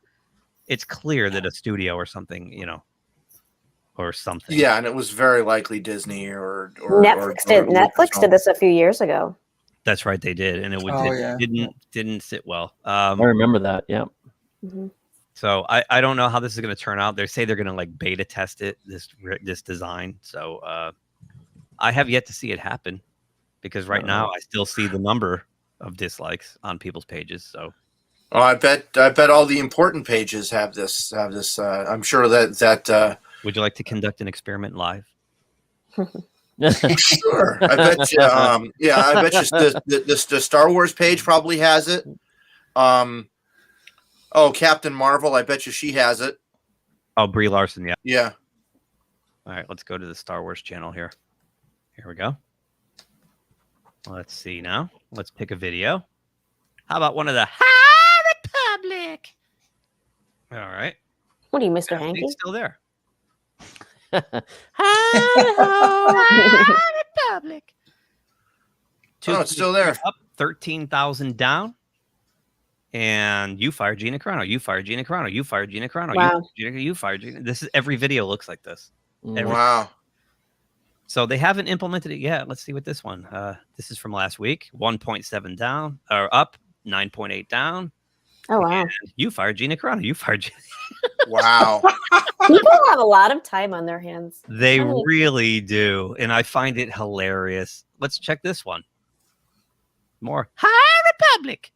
3,000 up. 32,000 down. Thank you, Frank Gina Kennedy. Carano. You know, Idaho. it's just every single one of these. Wow. 1.6 up, 16,000 down. So, Wow. yeah, I don't know. You tell me. No. Oh, let's watch this video on Skier. This one's closer, 2.6 up. Yeah. Oh. Fire Kathleen Kennedy. Gina Carano. Every single They still one. won't. Yep. Wow. Somebody must have like this. It must got to be like a script somebody wrote to just automatically go do that because it's like Oh, the it's a same bot. comments. Yeah. It's a bot. It's the same comments on every It's a bot. single page. Yeah. Well, I think turnabout's fair play. Exactly. I mean, if they can write a bot to go and plant the same comment about stuff that they don't like. Look at this one, just for contrast, to show you what the fans really want. So the Dave Filoni Bad Batch trailer, 102,000 up, 8 down. And the comments don't say anything about Gina Carano. Wow. That's awesome. There you have it. Speaking of Gina Carano, our friend YetiCast is at it again. This happened Saturday. I saw this happen. I was live when I saw this. Andy Signor also found it. They've shadow banned Gina Carano. That's so if you are not dumb. logged in or if you're incognito, you can't find her. You can't even search for her. But if you follow her like I do, then it's okay. So it's really weird. So and she hasn't done anything wrong. She's been posting all kinds of nice little happy things, and they're just. I think they're upset because she's popular and she's almost to 1 million followers on Twitter now. Wow. And they're tired of it. And I guarantee this. Let's play as again. This is where I'd replace the headline saying Lucasfilm made a call to Twitter. Yeah. The thing they don't get is that every time something like this happens, it just spurs on the crowd that likes her. It's like it's just gonna backfire. It's not gonna lose interest in her. Absolutely. No, they can't say anything bad about her because once that happens, it's all over. It's like they're just. If you try to find her, they actually have this warning come up that says this profile may include potentially sensitive content. Of course, yeah. Basically applies to everybody that's on there. I've never seen a hit squad, a goon squad, go after somebody who's really done nothing wrong in my life. This is just a travesty. But wait. There's more. There's more. There is more. I didn't have to. Oh, yeah. I saw the headline. And I didn't even have to. I knew exactly which one it would be. Okay. I knew exactly which one it would be. I said to nobody in this house, I said, hey, nobody. I bet it's the bald guy, the skinny bald guy. And I was right. Jack Packard has he's seemingly endorsed the insane conspiracy theory that paints YouTube Star Wars detractors as alt-right foot soldiers under the command of people like Steve Bannon, Milo Yiannopoulos, and Alex Jones. Oh, fuck you. So here's what Jack, and I retweeted this. And of course, I hate, you know what I hate? What do you hate? I hate that Twitter, for all its money and all its like stupid gimmicks, still does not have an edit post button, because when the autocorrect does something and you've already hit go and you can't pull it back. Kofifi. Kofifi. Exactly. Kofifi. So I Kofefi'd myself. I retweeted him and I put this coming from a dude who was part of a channel that built its entire empire on shitting all over Star Wars. Except it changed dude to ride. So it says that's random. Yeah, and I didn't get traction because of that stupid typo. Anyway, here's what Jack said. So he read that. Remember that article we shared weeks ago? The rewriting Ripley piece of trash. That page. Yeah, you're probably right, Crispy Critters. Yeah. Oh yeah, that was it. She doesn't fall into the she doesn't fall into the narrative. That was the last post that was public, wasn't it? That she was Easter or whatever, and Yep. Good Friday, and she put that. And wow, you can't even express that, huh? Well, no, because most of these people are atheists. So, anyway, most of us assume there wasn't a real huge divide, air quotes, about The Last Jedi, but to see it broken down like this, clear timeline, proper citation, statistical analysis, linking alt-right's culture war to Star Wars hate as a gateway drug. Terrifying. No, dude. No. You watch Mr. Plinkett's review on The Last Jedi and say that. Jesus. Yeah. That's the thing. Like, you got to wonder what Mike and Jay and Rich are thinking right now, right? Yeah. Yeah, but they've been critics for so long. That's just the way they do things. That's how they're. But I'm saying they built that channel. Their channel has millions of subscribers. They are bringing in mega bank, and they built that channel pissing all over Star Wars. That's right. They've been doing this for a long time. This isn't the first. So political reason. His buddies on Red Letter Media piss all over Star Wars, and he decides to take the side of the people criticizing the people who piss all over Star Wars. No, it's just not very smart. Packard retweeted the controversial Medium manifesto by rewriting Ripley. Let's face it, it's Reylo's in action, and said that linking the alt-right's culture to Star Wars hate as a gateway drug was terrifying. The irony in this, of course, is that Red Letter Media is known for fiercely roasting Disney and its handling of Star Wars, with the Nerd Crew skits racking up millions of views on YouTube. That's right. These here were... I love those. Those are so funny. The best. They haven't done these in a long time. I had to double check to make sure it wasn't a clever April Fool's joke, but the tweet was dated April 2nd. Damn, Packard has been taken to task in the comments. Az writes, "Oh, Jack, dear God. Thankus to Patches. Jack has always been the most challenged RLM crew member." Ouch. Nice. I never see though anybody from Red Letter Media ever do anything like on Twitter. They never really they're say pretty anything. quiet. They're pretty quiet. They'll do their reviews, but then they won't follow up and do something on Twitter. But Aiden Paladin just unpacked it on him. Just absolutely eviscerates him. Yeah. If you think this is properly cited in statistical analysis, I have a bridge to sell you. This is the problem of scientism, Jack. That if anyone makes shit up and pops it into a data visualizer, others will look at it and think, wow, this looks legitimate, when it's not. Yeah, Their data directly contradicts themselves in existing network analysis. Not only do they cite unpublished data, one of the sources co-authored a piece in 2020 that directly contradicts their claims about the promotion of extremist videos on YouTube. Fadul Shazla for 2020. They cite a guy whose own research defeats their unscientific claims.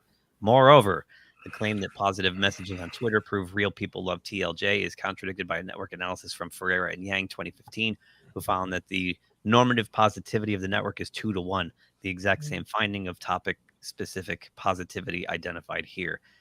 Even their word analysis of journalists found a negative positive ratio of 1.2 to 1, indicating checkmark journalist accounts were more negative towards this film than positive, but specifically their total finding of 2 to 1, 3 to 1 comment threads is indicative of negativity, was typical of the network.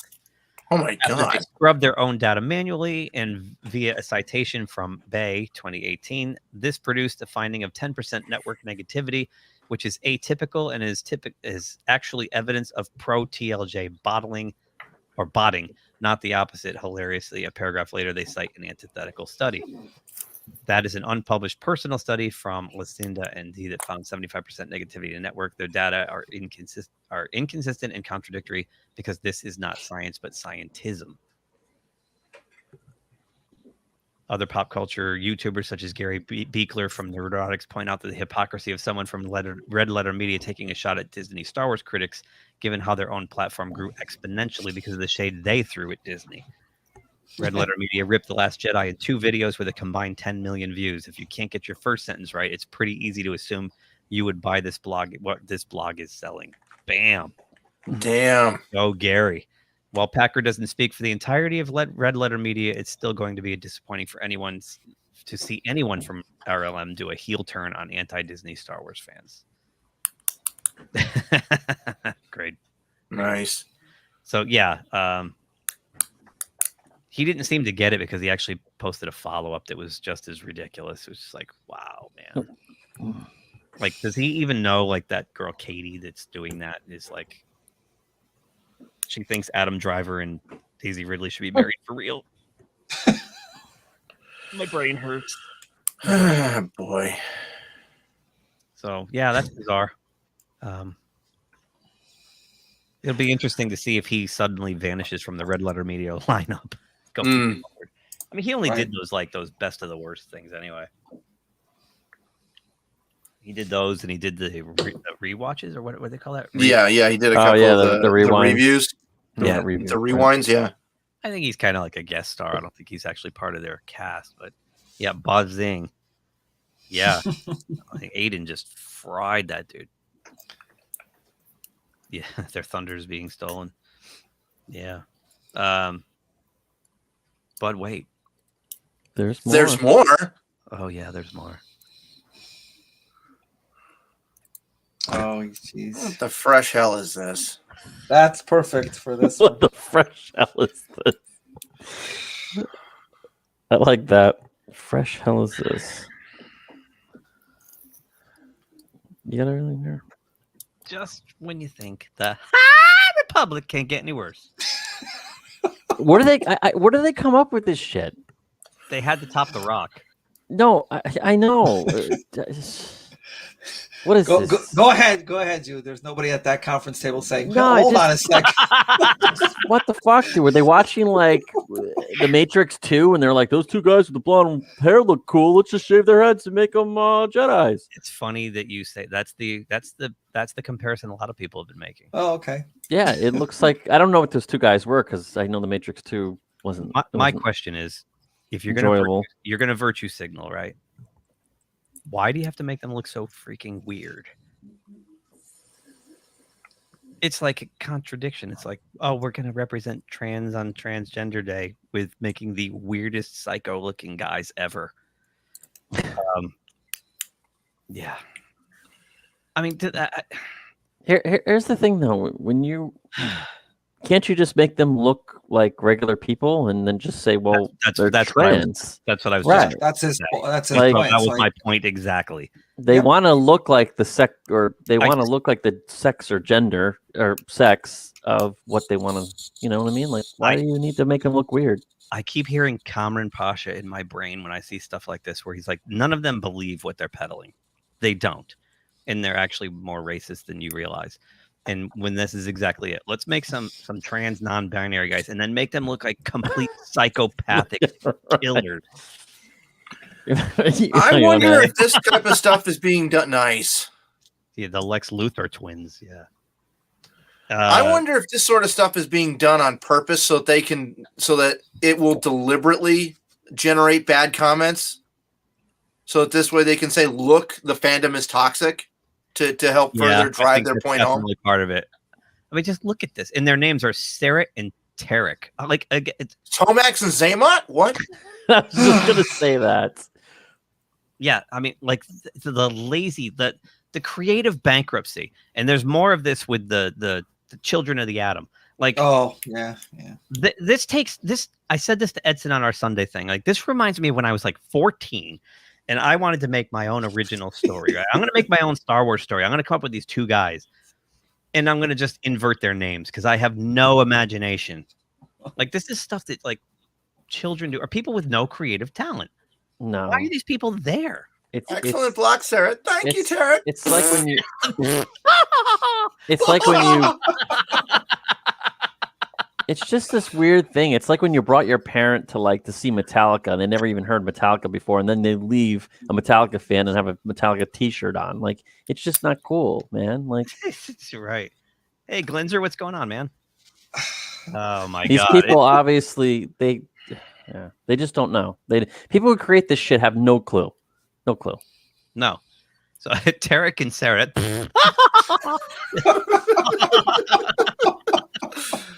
Guys, we need to write to the. I'm going to show you some actual dialogue here, Jim. Oh, this was perfect. Yeah. So look, they got a hut eating people or something back here. Oh God! Oh God! Oh my God! Look Sure, at that. why not? What? It doesn't even look like it belongs there. It looks like someone just penciled it in. Just shoved it in, photoshopped it back there. I don't know what happened, Marshall Chris. He just cried out. And he says, not he, they. Tarek, is it your injuries? Are you in pain? No, it is Sarah, Master Chris. Something terrible has happened. Chris to Seer, respond immediately. Marshall, is Sarah with you? Sarah? No, actually, no. It makes me want to run out and buy it. Like a million voices just cried out and suddenly went silent. Oh, that's right. A million fans suddenly cried out.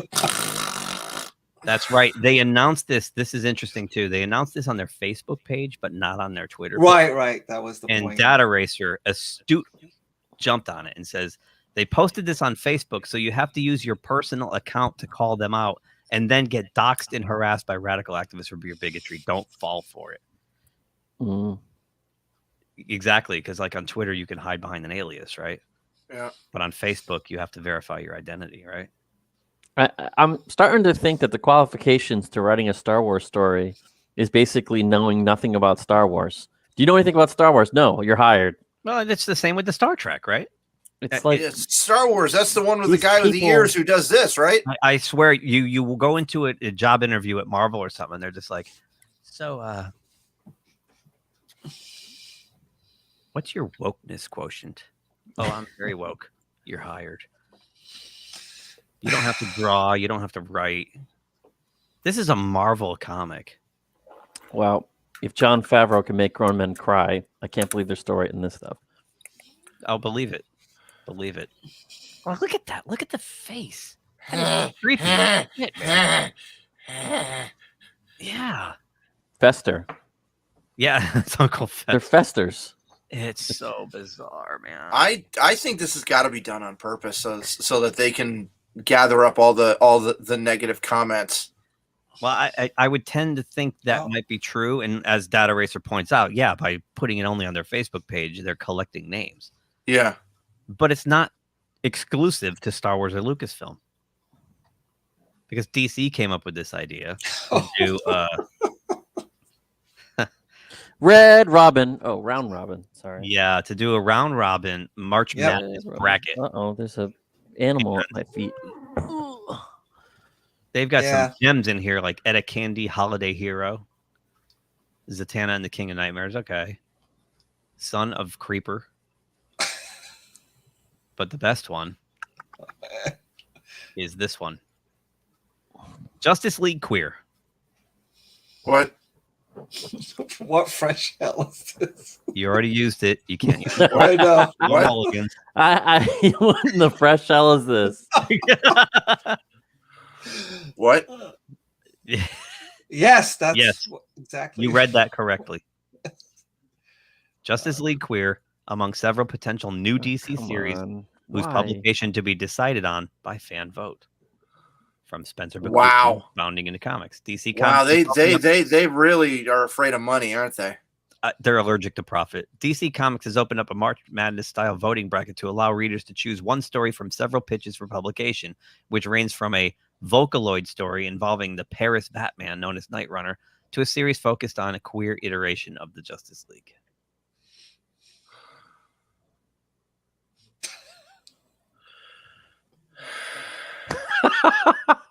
What?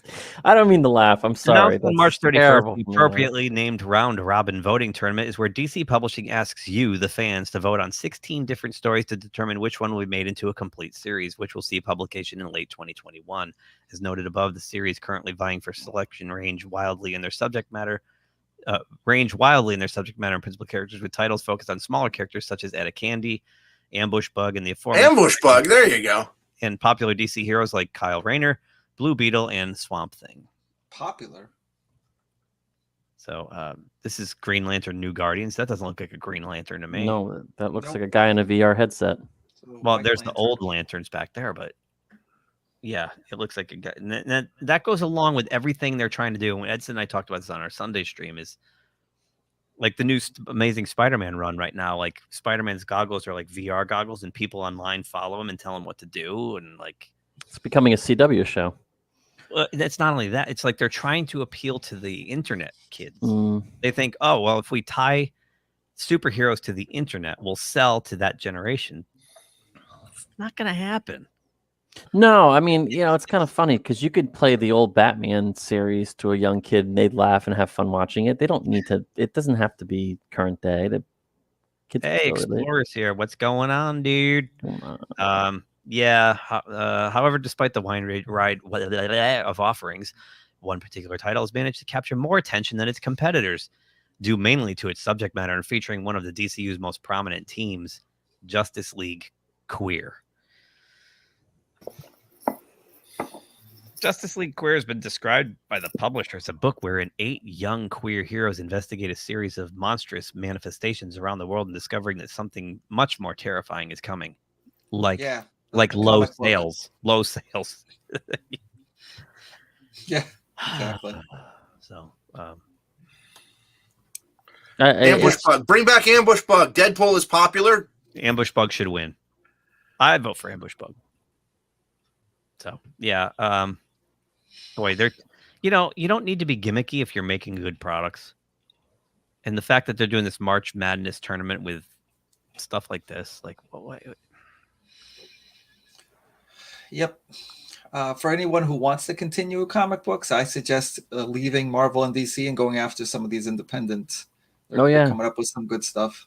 Anything off of Image. I pick so much stuff off the Image rack over DC and Marvel. Image, Boom Studios, Aftershock. Here's Marvel's answer. Well, they're not even trying, are they? And I clipped out some of the trailer. I put it in the opening videos you saw with the editor in chief and Vita Ayala, the writer. And I just can't believe the editor is like, she created 5 brand new characters. Did she though? Yeah, you're right. You're absolutely right. It's yeah. So forget Ambush Bug. You have to vote for JLQ or you're done. Yeah. Children of the Atom, and I read this piece of hot trash.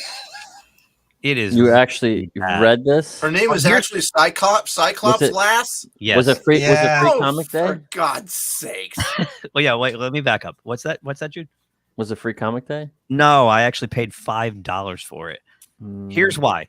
I've been going on a Friday night stream at 32 Flavors of Nick Weiser's channel. We do comic books, and I think it might have been Pablo, Geektropolis, or whatever his channel is, Geekopacity or whatever, or it was Fenrir. One of the two had the book and was complaining about it. So we got the idea that we're all going to get it, and we're not going to look at it until we go live on the stream, and we're going to read it together and go through it. So the night we were going to do, so I bought the book, and the night we were going to do that, there was so much bad news that week that Nick said, well, let's just have a fun stream and show toys and just goof out and talk about good comics. So we did that. The week he decided to do Children of the Atom was the week it was Explorer. You were the one. That's right. Explorer was on there. No, I didn't get to read it with you because here's why. The night you guys read it, I was doing our James Bond review with Mark Altman at the exact same time. Right. The exact same time. So I got stuck with the book. So I was like, well, I got to read it. I bought it. I got to read it. Holy crap.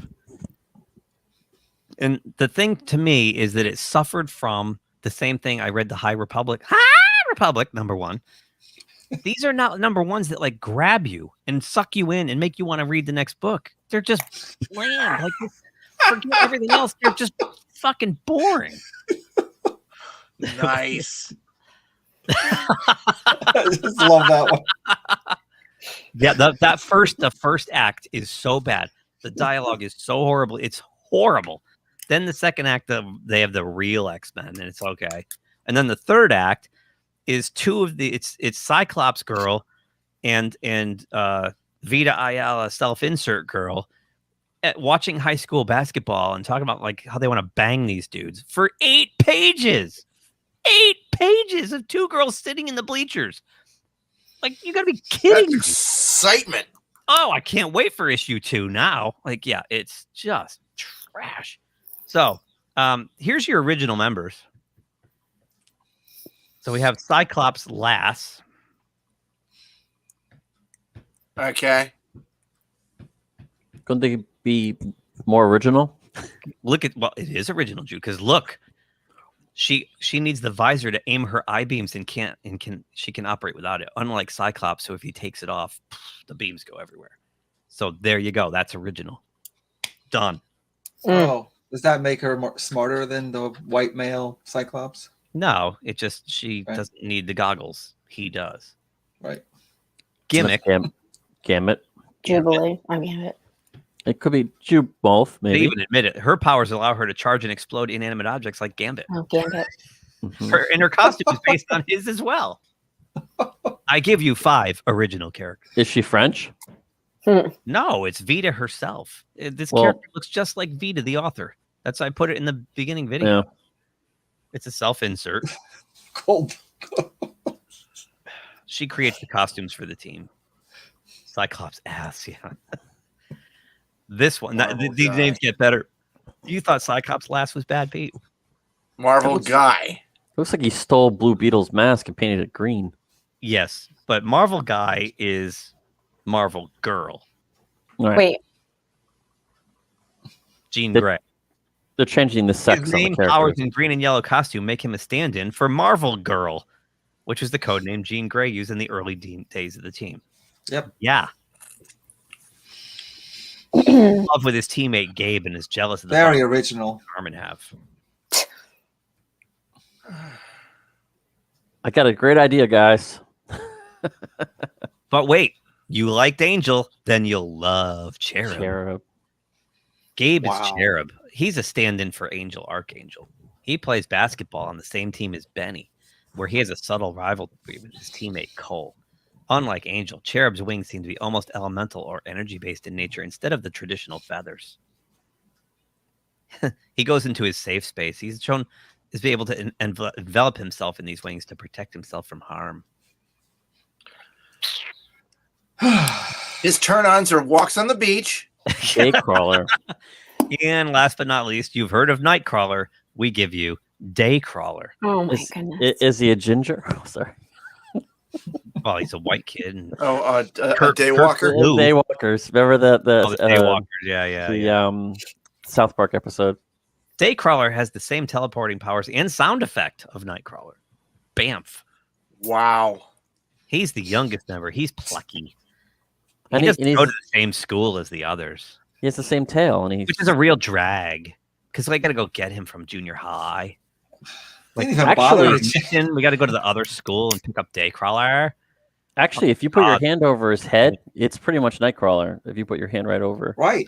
Yeah, look, Nightcrawler's right next to him over here. You can see pieces. Oh yeah. In They use costume the same form, sound he seems to effect? have 3 toes and fingers on each foot. Oh, so his costume makes him look like he's only got 3 toes and 3 fingers, like Kurt, who's actually got that problem. Like, 5 original characters, huh? Yeah. Well, okay. If you like Spider-Man, I got an idea for a comic character, but he can stick to walls. We can call him Flyboy. there you go. I did these out of order. It hurts. It really hurts. Well, it's true. He could be because he's got a crush on Gabe, the cherub. So, safe space in what was that? Safe space in Snowflake and Snowflake and safe space. Never saw print, but this one did. It took a year. This was supposed to come out last year, but this one actually made it. It is. I just sat there reading it, going, I don't fucking believe I'm reading this. I don't believe this is a Marvel comic. Yep. The gold standard of comic books. Like I said, Edson, I'm like, Daycrawler? Well, yeah, you like Nightcrawler. How about Daycrawler? I'm like, this is stuff I would have done when I was like 14 because I had to come up with something better than that. It's unbelievable. When you think they can't go any lower with the X-Men franchise, man. Oh my You like gosh. Marvel Girl? How about Marvel Guy? Like, When you think you've reached the bottom of the barrel, you can actually pick up the barrel and look underneath it. When you And completely run out of And there's Marvel Guy. characters. Yep. yeah, right, exactly. That's all it is. It's just it's creative bankruptcy. It's Belly crawler. It's called being lazy. That's what it's called. It's lazy. Because these people lazy. they're not comic book writers. They're activists. Mm. They're activists with a job in comic books. These are not like, my God. I mean, all the comic book writers and artists I've met making the Charlton documentary, classic guys like Paul Kupperberg and Denny O'Neil and Neil Adams and Roy Thomas. Like these guys love comics. They eat, drink, and sleep it. That they understand it. These are not comic book writers. They're hacks. But Marvel would rather hitch their wagon to these fucking people who just preach politics than bring in people who can write good comics. Oh. It's shit. It's shit. In our friend that runs the comic shop wants to do these preview videos of all the comics that are coming out. I can't do that with him because no way. Shit. He's trying to make money with a store, putting all this garbage on the rack. Yeah, no, they are. They are. And even he's told me the young kids are coming in who are bored with video games and bored with streaming. And they come into his shop and they're like, tell me what's good. And they're buying up all his back issues. They're not buying this new crap off the walls. Yeah. It's garbage. Absolute garbage. And I was scouring the net all week trying to find the sales figures for this because they've got to be in the toilet. Yeah. In fact, a lot of the MCU movies are based on comics that came out years ago. Yeah. So if the kids want to read that storyline, they're going back to 2003, 2004, right? For some of them. Or earlier, right? It's just it's mind-boggling that they can keep doing this, and their sales decrease, and they're trying to blame everything else. They're going to hide behind the Coof for another year. They're going to say the Coof did this. No, it's garbage comic books. And then the Toxic fans will be next. It's depressing. It's so depressing. I sit there and Spider-Man's ruined right now. He's ruined. It's absolute shit. Absolute shit. The only good book right now from the big two is Batman. Yep, agree. That's the only thing I read. Daredevil's garbage now. Daredevil's ruined. Spider-Man's ruined. They're just shit comics. I've been reading comics since I was a kid. These are shit comic books. Absolute shit. I don't remember ever having gone through a period of time where they were this bad. Make mine, but yeah, no, exactly. Stan Lee's rolling over in his grave. What? It's in second print? If you only print 1,000 of them, sure. Yeah. If the first print is like 10, yeah, of course. Yeah. Wow. I mean, I bought this a week or two. Explorer, you brought it up on that stream, and I went in a week later to buy it, and there was like tons of them there. Yeah, I don't know. I don't understand how that could be. It makes my eyes bleed. They apparently tweeted it. What's that? They tweeted it. Says Explorer of the Multiverse. Or did they really? Well, people were duped then. It's garbage, man. It's just bad. So anyway, then this happened. And if my grandmother had wheels, she'd be a wagon. So artist Aaron Lopresti reveals Dynamite Entertainment required him to censor his cover for James Bond Agent of Spectre from Spencer Bakuli at Bonding into Comics. Veteran comic book artist Aaron Lopresti has revealed that Dynamite Entertainment required him to censor his original cover to James Bond Agent of Spectre in order to avoid portraying eponymous secret agent as a sexist character. Lopresti, whose work includes stints on Justice League and Incredible Hulk, informed his viewers of the censorship during a March 28th episode of Aaron Live, the artist's self-titled and regularly held live stream. Continuing the breakdown of his cover art story that he'd been exploring throughout a number of his most recent live streams, Lopresti eventually turned to his cover for the upcoming third issue of Dynamite's James Bond Agent of Spectre series, which he noted to be a takeoff on Jim Steranko's Nick Fury Agent of S.H.I.E.L.D. #4. So paying homage to the great Jim Steranko. Mm-hmm. Very cool. Lopresti revealed that despite the sheer quality of work and the specific request by a Dynamite editor for the piece to homage Steranko, the same editor eventually demanded that the scantily clad woman to Bond's left be covered up. See the girl in the underwear? Apparently the James Bond people getting all woke and all don't want to show James Bond being a sexist character anymore. So they don't want any more girls in bikinis or underwear on the cover and all that kind of stuff, explained Lopresti, who then admitted he is now being required to put a dress on her. I have to do that this week, he concluded. Photoshop a dress to cover her up.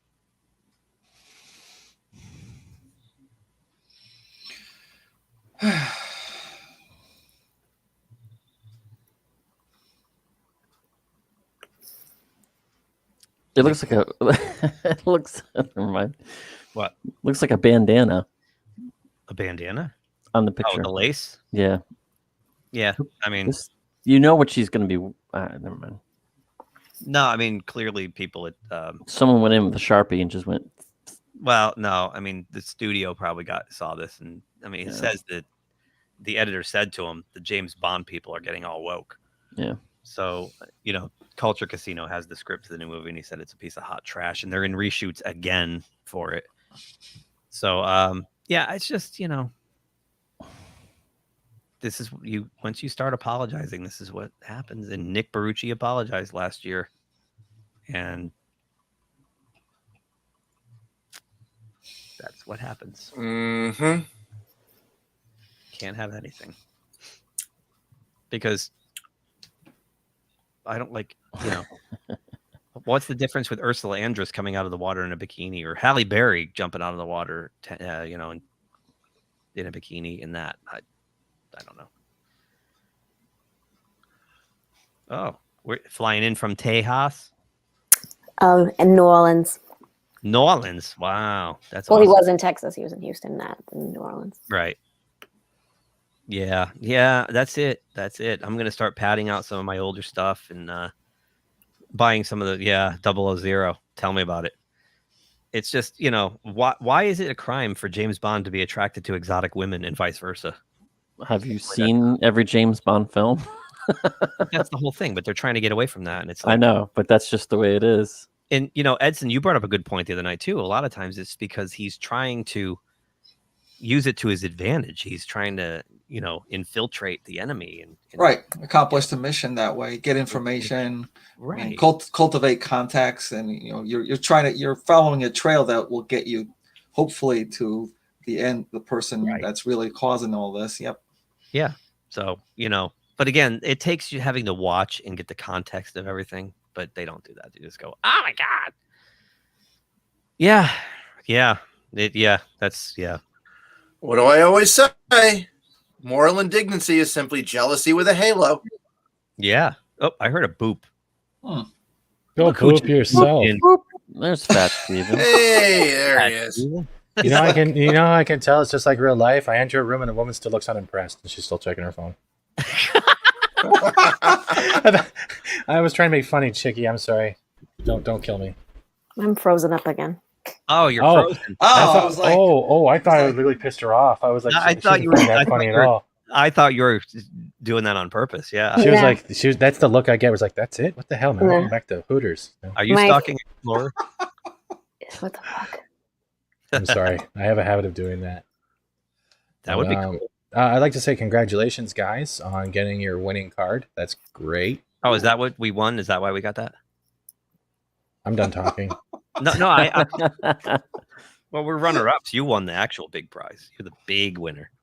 That's another fat joke, isn't it? No, I wouldn't. Oh, right. No, not me. No. Oh, just own it. Judah, nice to see you. Pete. I know. I was in your stream tonight.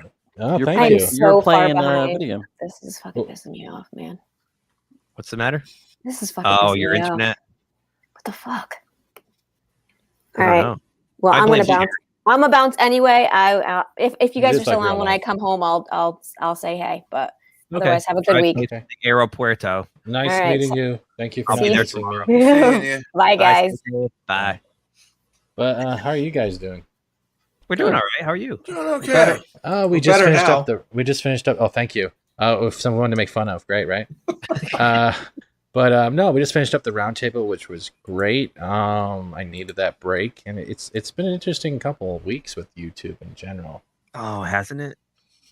Did they actually implement that? We did the story already about the disabling the They're testing it, because what was funny is I was watching Echo Base Network a couple weeks ago, and they weren't doing it to the channel, but they were doing it to Nick's phone, so he had no like number, but it was showing the thumbs down. Everyone else could see it though. Really? Yeah, I think they were testing it on randomly, mobile. They're just throwing it out. Oh, on mobile. Probably. Did you guys cover the Red Skull story yet, or the Nope. Joss Whedon accused of locking I got Godot in the closet? I got the Joss Whedon. I'll go to the Joss Whedon right now then. Oh yeah, he threatened. Yeah, he was. Yep, that's the one. That was bad. I think his career's over. It's been over. Yeah. The only thing that, you know what I'd like to see? Whedon versus Wheaton. I would like to see that go down. Oh, nice. That would be great. Yeah. One's but I don't want gotta anybody have to a win. goatee though. I don't want anybody to win that one. So No, they're not gonna win because they're both pansies. They can't throw a fist. Oh my It'd be a slap fight. It'd be like, ah. Oh, that would just be insulting to Monty Python. yeah, that's true. Yeah. Oh no! I just saw the Red Skull one too. Let me pull this down. Oh, yeah. Jesus Christ. Okay. Wow. That Ta-Nehisi Coates, he's a good guy, huh? Is that satire? No, that's totally satire. That's not even funny satire. That's just horrible. It's. I love how WB. I was actually going to do the Ava DuVernay next, but so Wow, you them guys all. are 25 away from 300. You could climb in too. That's We're great. getting there. Yeah. Yeah, I'm gonna take them all now. And eat them. Until YouTube takes a few away, right? Oh, they were doing that earlier today. I saw that. I lost 6 in 5 minutes. Yeah, I was like, what the hell? Yeah. What's his face? The guy who does the UFOs. Enter the Familiar. Enter the Familiar. Yeah, he lost 20. Right at that moment, that across the board. I even said, like, guys, everyone check your subs. And I'm like, yeah, and he lost damn. watch hours too. Like it put him back under 4,000. That's because he was probably over his 12th month mark, right? Jeez. Oh, I don't know. He said it took watch hours away with the followers at the same time. He could have reached his 12-month mark. He usually says in the graph, right? Because watch hours is on a 12-month basis from when you started, right? Right. So once you get that completed, I think you're safe. Even if they take it away, you should be building over time. So the best way to help him is if he has a playlist, is just put them on the background in the background. Yeah, exactly. Just walk away. Yep. Yeah. I think it just brought him down to like 39.50, so he doesn't have far to go. But yeah, they play dirty. Yeah, they do. It's their house. A new report claims that director Joss Whedon threatened Wonder Woman actress Gal Gadot's career on the set of Justice League. This new report comes from the Hollywood Distorter and writer Kim Masters. It also comes after Gadot recently confirmed she had her own experience with Joss Whedon. Yeah, the boob thing. Mm-hmm. Yeah. Back in December 2020, Gadot spoke with the Los Angeles Times regarding Ray Fisher's accusations against Whedon while on the set of Justice League. Gadot stated, "I'm happy for Ray to go out and speak his truth." Boy, I was wrong about that. When that first broke, I thought Ray Fisher was just looking for attention or because of the coincidental of the timings and how everything was going down. Because remember, I think that was around the same timing where a NASCAR driver thought a pull rope on a garage door was a noose. Yes. It was like everyone was hypersensitive and this, that, and the other thing. And yeah, I know. I actually got unsub from Culture last week. I did redo it. Well, it's only Culture. It doesn't matter. Yeah. But I saw that he was he's going to go live or something, right? And I went on the computer and I was like, he's not in my list. He's gone. So she continued, "I wasn't there with the guys when they shot with Joss Whedon. I had my own experience with him, which wasn't the best one, but I took care of it there when it happened." We covered that already.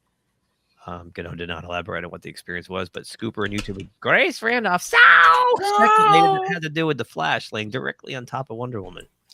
So I doubt we'll ever get specifics from Ray Fisher, R.E. Joss Whedon, but here's the one I was first to report. Gal Gadot didn't want to film this scene, so Whedon did it with a stunt double. That's why you can't see her face. Can't do that without my Jason balls. LaBoy also claimed that Whedon locked either Gadot or her stunt double in a room and threatened her career. He wrote on Twitter, "Don't forget to add locked her in a room and threatened her career if she didn't do the scene." Very important. What? Come on.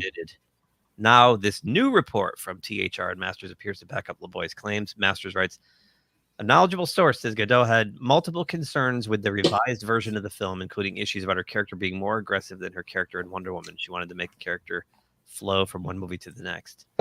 Masters goes on to detail the biggest clash sources say came when Whedon pushed Gadot to record lines she didn't like, threatened to harm Gadot's career, and disparaged Wonder Woman director Patty Jenkins. Masters backs up this claim, citing an anonymous person she describes as a witness on the production who later spoke to investigators. This person states Joss was bragging that he's had it out with Gal, told her that he's the writer and she's going to shut up and say the lines, and he can make her look incredibly stupid in this movie. Yep. Masters then writes, "A knowledgeable source says Gadot and Jenkins went to battle, culminating in a meeting with then Warner chairman Kevin, that guy. Gadot would echo her previous comments to the Los Angeles Times saying, Sujihara? Whedon and Warner, is it shoot Sujihara. Yeah, like That sounds about right. For the win. I don't know. I'm not whatever knees it is. I'm sorry. I'm trying to assume bad. So, yeah, I'm not surprised. This guy's a douchebag. But we brought this up earlier. I'm gonna bring this up again. Think about it this way. You remember how there was always articles coming out to smash the Snyderverse, so it made Warner Brother feel a little more safer. Yeah. This is the reverse, showing that Warner's backing of the Joss Whedon cut shows that there was a lot more crap going down. That makes it that they're pushing a movie that was actually making their actors and actresses feel like crap. Yeah. Yeah, I think it's a contradictory. I think there's someone on the other side. It's like the camps at Lucasfilm. Let's put it that way. This is for the Snyderverse, while we have other ones going against. Like the Godzilla did so much more money. No one cares. Oh yeah, WB and AT&T, and it's just like Lucasfilm. Yep. There's these civil wars going on in like we were talking earlier, the timing of the Kong versus Godzilla being 2 weeks after Joss Whedon cut. Right. I mean, after Zack Snyder cut.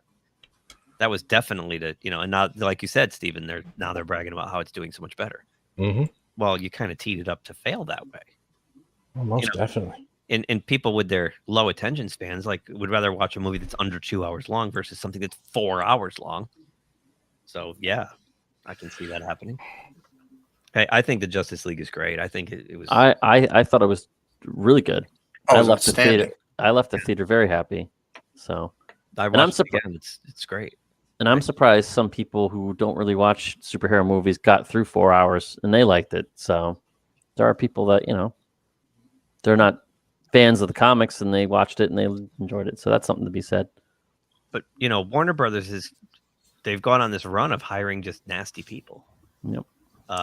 So, this just got shot down. But before we get into that, these are the headlines this woman was making earlier. This is from June of last year. Threatens to discriminate against white men when hiring for her films. Warner Brothers' New Gods director Ava DuVernay tells Black Lives Matter supporters, "We are in a war." It's just toxic, man. But we're the toxic ones. We're toxic because we don't like. Yeah. Sorry. Go ahead. No. I was basically done.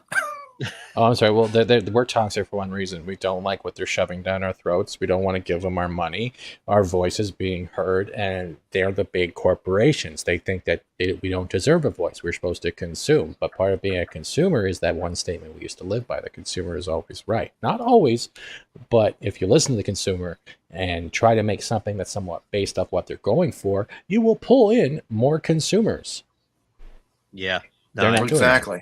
And you got Tom King, right? Oh God, get that name off the screen. Oh my God! What was it last? Remember Jay Lee last year? Yeah. Sorry, I didn't swear. Oh, I didn't mean to swear. Sorry, shit. I'm so sorry. No, it's fine. We swear. I'm glad this got shut down.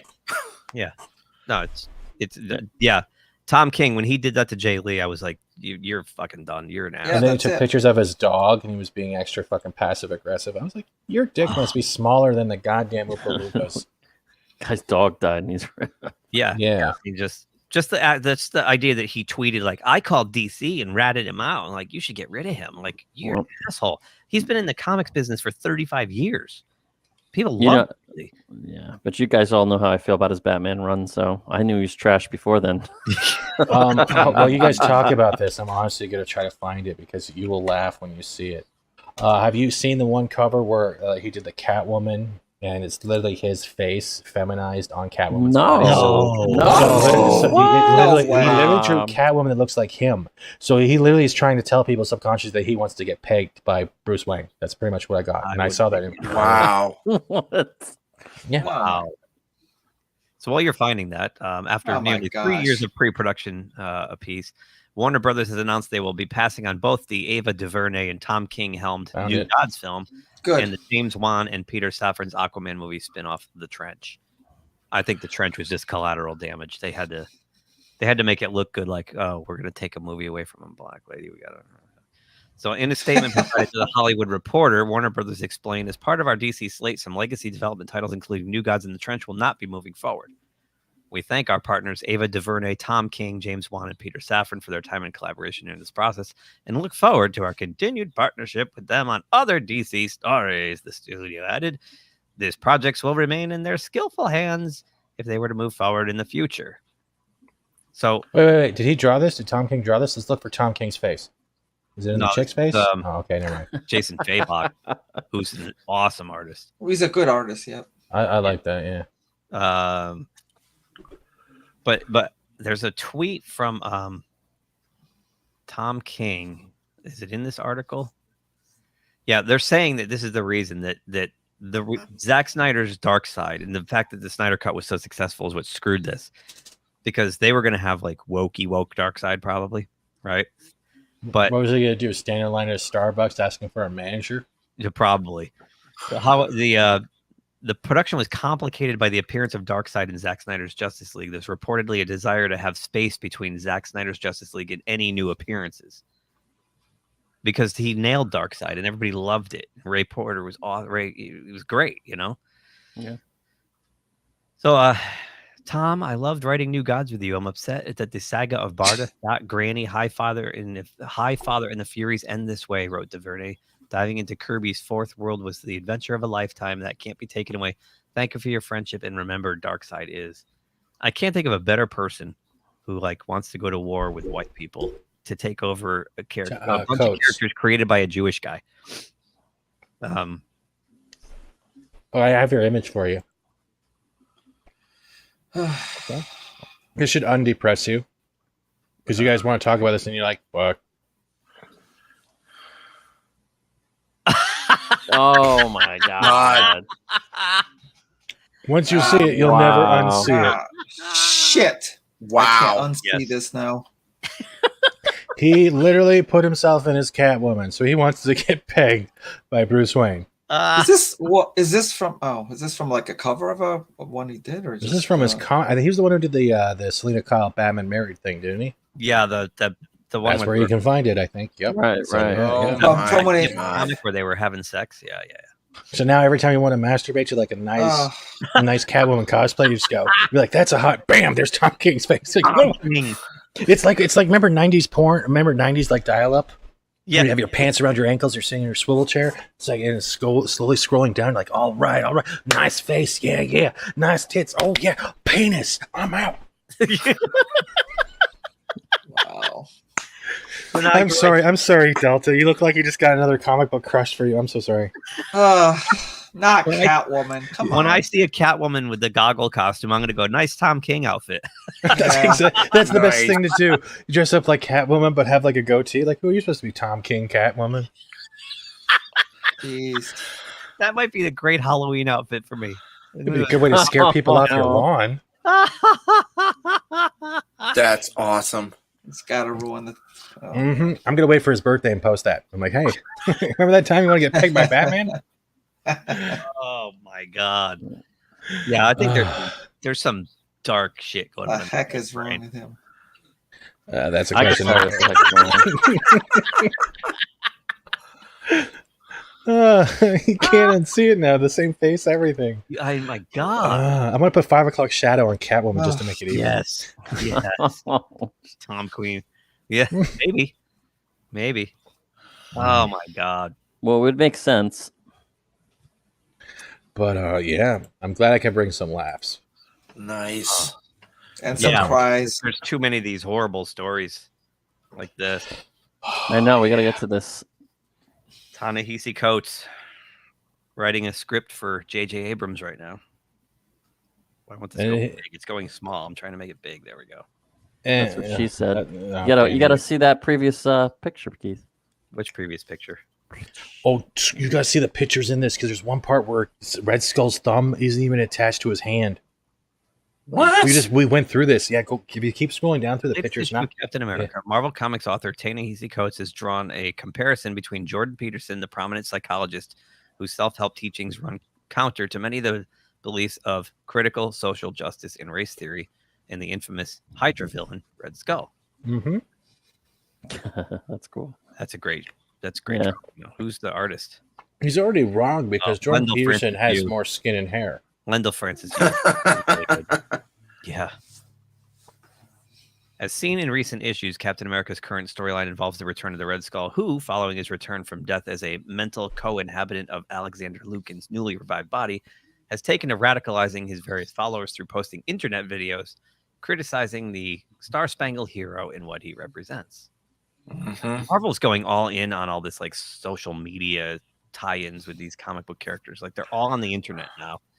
They're all doing like TikTok and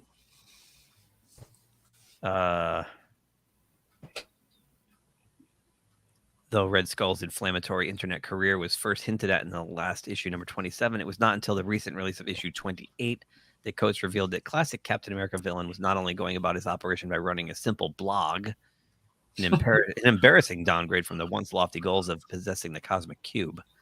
Exactly. This is like the Spider-Man and everything else. And the Children of the Atom, they're all bloggers and TikTokers, and but that his radical teachings were based on the work of Jordan Peterson.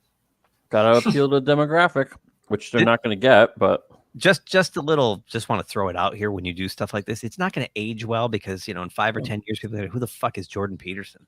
Right. Nobody thinks that far ahead. According to a panel in the issue, Red Skull's blog contains articles such as Chaos and Order, The Feminist Trap, and a video discussing the 10 rules for life, all of which are hyperbolic parodies of the topics Peterson has touched on. In particular, the Red Skull's video article is an obvious reference to Peterson's book, 12 Rules for Life, An Antidote to Chaos. Is that the thumb? Yeah, there's the thumb. But while you're focusing on the monitor, read the lower right. The Feminist Trap. Oh, yeah. Subliminal. Yeah. But look at the thumb. It looks like he has like Megan Fox finger. Yeah. I'm holding your finger. I got your nose. I got your thumb, Megan Fox. Oh my god. It gets worse. Wait till you see the Sword of Manhood fucking text bubble in that. Sword of Manhood. Cap's dialogue, when he comes back out, he can't stop talking about his new theory of the world, and that old theory comes from one old man, the Red Skull. How does this guy write Captain America? He doesn't write. He destroys the prominent. Let me rephrase it. How was he given Captain America's title? He yelled racism. Jeez. Yeah, that's probably it. This is also the same man who cheered 9/11. He didn't cheer it. It was the fact that he downplayed the value of the lives lost and the first responders went out of their way to sacrifice themselves to save people in that building. Right. Actually, I think he felt nothing while he was stoned. Yeah, you go after yourself, man. Yeah, and he could. Yeah, everyone who was alive remember the day that happened. It was a freezing moment across the world. Yeah, it's awful. It was. And to read that he felt nothing. The guy does not like America, and he's writing Captain America. That's why he destroyed it. Made it. Isn't he the one who made it the Hydra agent? No, that was Nick Spencer. That was Nick Spencer. Fuck Nick Spencer. Okay. Who has now replaced Daredevil with Elektra. So there you go. Thanks, Nick. No, that was Chip Zdarsky. Yeah, that's Chip Zdarsky. Nick Spencer made Spider-Man into a meme. So later at the conclusion of the issue, Red Skull's followers proceed to overwhelm a wounded Captain America before he is rescued from his attackers by an armored Sharon Carter, of course. In turn, Red Skull takes footage of Roger's defeat and proceeds to use it in a propaganda video, appealing to the various racist and terrorist groups who've taken up his message by offering them the metaphorical sword of manhood. What? What? What? What? The sword. Yeah. The sword of manhood. So wait a minute. This is Sharon Carter. What the hell is that? It's the sword of manhood. No. Sharon Carter's in this white armor thing, which is that is technically Mikey Burnham. She has jumped franchises, and now that she saved one galaxy, she is saving another at the same angel suit. I offer you the sword of manhood. I feel bad for guys like Leonard Kirk who have to draw this shit. I feel sorry for Jack Kirby if he actually saw this shit. Oh my god. Can you imagine getting this script and having to sit there and go, "Ooh, all right, now I got to draw this and be into it." When the bottle of Jack probably comes out and they're I wouldn't last like Jack in an hour. Bottle. Oh, I've left this up. I boomered. I mean, they have to be drinking in order to do this. I can't, or they're really desperate to get paid. That's the thing, though. They're sober when they do this. You know why? Because they need the paycheck. We're at that time and place where even if it's shitty, they have to do it. You don't think this is not against it. That's why it looks so bad with the art. I'm going to say the art looks like crap, except for that one picture at the top. Right. Yeah. Well, I looked down and I thought Andre was here for a minute. No, but it's true. Yeah, we had his interview today. Yeah. Yeah, that was great. Eventually, Coates' underhanded swing at Peterson was discovered by the psychologist himself, who took to Twitter. Oh, in real life, he took to Twitter. For a minute, I was thinking in the book, to share his utter amazement at Marvel writers' audacity, asking his followers upon first notice of the issue, "What the hell?" There it is, right there. What the hell? Contributors to The Atlantic like Ta-Nehisi Coates are moving on to comics. He's been in comics for like 3 or 4 years now. Doesn't deserve it. In a follow-up tweet, a baffled Peterson further asked, "Do I really live in a universe where Ta-Nehisi Coates has written a Captain America comic featuring a parody of my ideas as part of the philosophy of the arch-villain Red Skull?" Unfortunately. Wow. As of the writing, neither Marvel nor Coates have commented on the issue's comparison between Peterson and Captain America's arch foe. Wow. This was by... Did John Trent put this up? Probably. Oh, Spencer McCooley. Wait, we've been featuring so many Spencer McCooley articles lately. Maybe Who? John. This guy here, Spencer McCooley. I know, I'm just being difficult. Oh. Jesus. God. He's writing the next Superman movie. Yeah. Truth, Justice, and the American Way. Oh, no, it's Another no one. longer the American way. It's Truth, Justice, and Inclusion. Isn't it Super Black? Yeah, rumor has it it's going to be Michael B. Jordan. Oh, great. So we got midget Superman. That's great. He gets Captain America and then he gets Superman. What the hell? Yep. See, well, like I say, the best part about it is you don't have to see it. Yes, that's correct. But the same, because they have their eggs in their basket. That's the thing, though.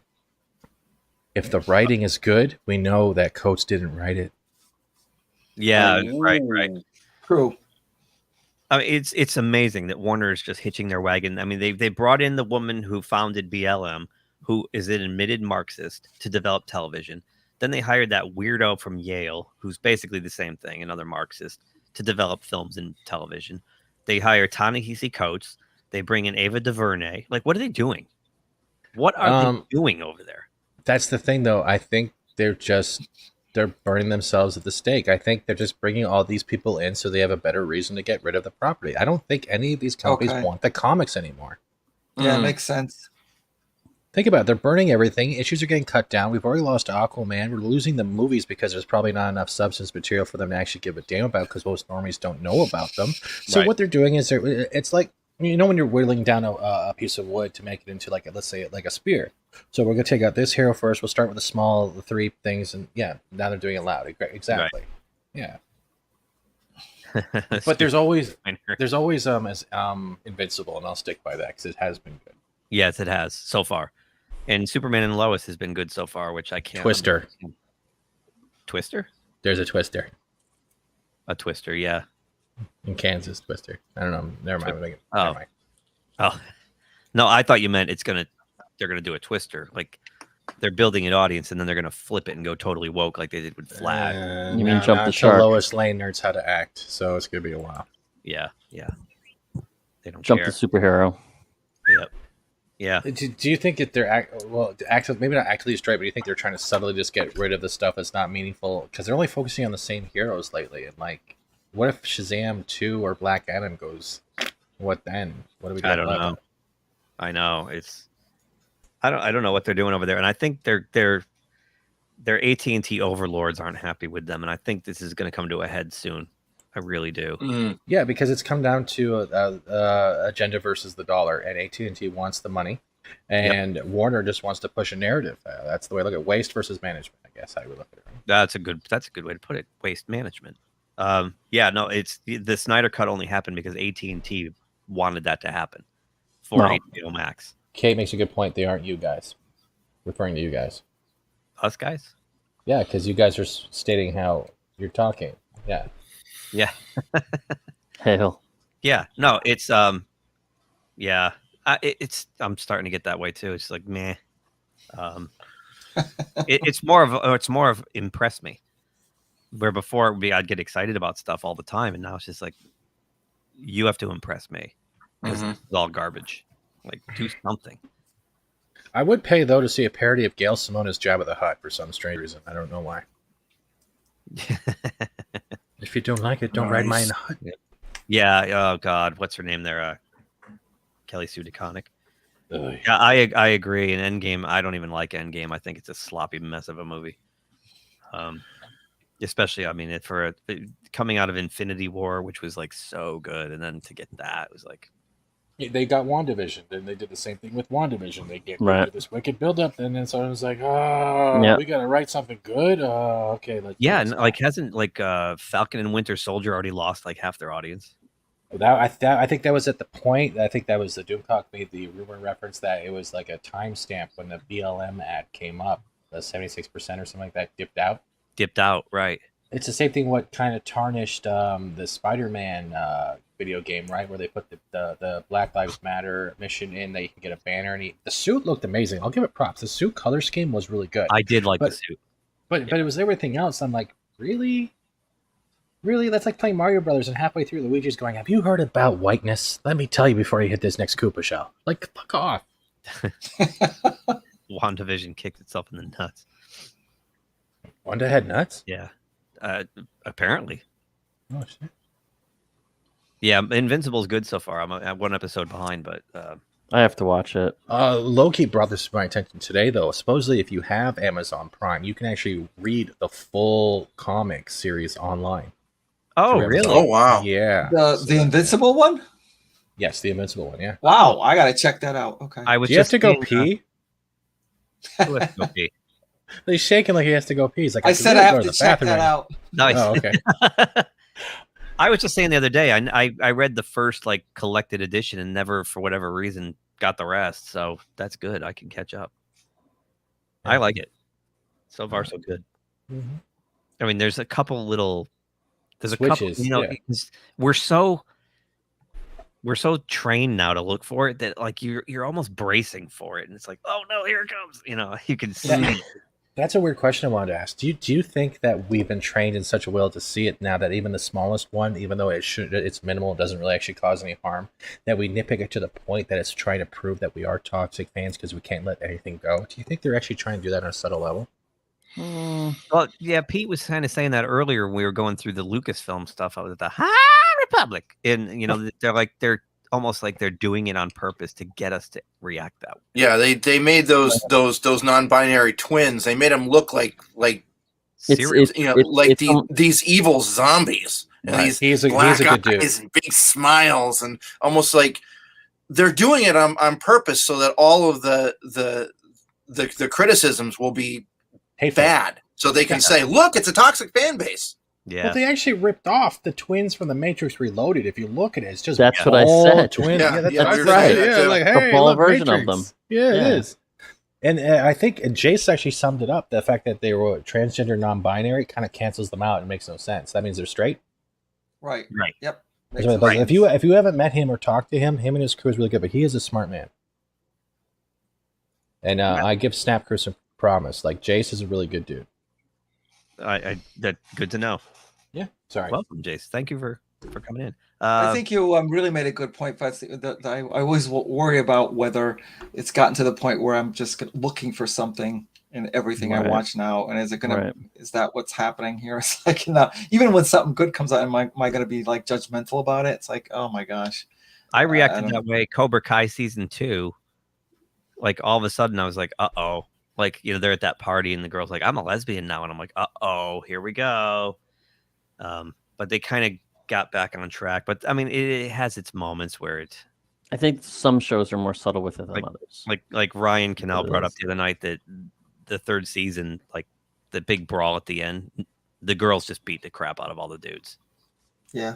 I wouldn't mind. It depends if they were sadomasochists or not. They would have loved it, Yeah. I've always been like, go ahead. I'm not hitting you. I'm sorry. I'm a rock. Yeah, no, exactly. So, but I think like because of the last couple of years, I think that we're all like hypersensitive to it. We really are. Right. Yeah. Oh, absolutely. No, sitting there bracing for it the whole time. For me, it did the opposite. I'm numb to it, and when people point it out, I'm like, that's minimal. I just don't care because the show, like, if I'm going from Invincible's point of view, I like the blood and guts. I like the eyeballs being popped up, the heads being crushed. I like that shit, and they're doing it well. And like, like, oh god, they switched one hero's gender. Okay, I didn't even notice because I didn't read the comics. If you're not fully involved by knowing the source material, it's not going to affect you the same way. But it's also a good thing because you're not being detrimentally overly infused on looking for those things. Right. It's like subliminal messaging in a way. You're being trained, and I think that's pretty much what it is at this point. Oh yeah, I mean, the media and the Hollywood are all in tandem. Pete, can you look at my eyes and not my tassels, please? I keep seeing you look down. It's really creepy. You sexist bastard. Why, thank you. You're welcome. So I tug just on my came across goatee? this. Kate Winslet. Kate yeah. They are. Yeah. Of course they are. They put the inclusive in just so they can act more out about it behind it. Like, let's go to the High Republic authors, for God's sakes. That's a perfect example right there. The way they acted with this, like I hate white people. Oh God, what's her name? Christina Ariel. Oh, Airhead. Yes, I remember. Yeah. So yeah, I mean, Cameron's been saying it nonstop for 2 years now, and So yeah, actress Kate Winslet, known for her roles in Titanic and Sense and Sensibility, claimed Hollywood is homophobic while promoting her new Alphabet community film Ammonite. Winslet spoke with the Sunday Times and Jonathan Dean out of England, where she claimed there are not enough Alphabet stories. Really? She's not been paying attention then. Yeah, exactly. Because they're fucking everywhere. Really? I have yet to see that. Usually they're fucking everywhere. Is it like you just walk down the street? Oh, look, fucking. Oh, shit. Oh, yeah. Well, that too, right. I walked out, my mailman was thrusting my box. It was over. I didn't even get my mail. I didn't want to touch my mail after that. Amazon my ass. Yeah. Ew. But she kind of goes all over the place because she's like, I hope there'll come a time when it's automatic that gay actors get gay parts. But it's called acting. Yeah, it seriously, doesn't matter, man. This from an actress, right? You work hard and you get rewarded, or you're going to fail. It's not always because, oh look, you have stuck it in this hole in that orifice. You must get this part. Oh my God, I'm being blunt with that, but yeah. No, it's.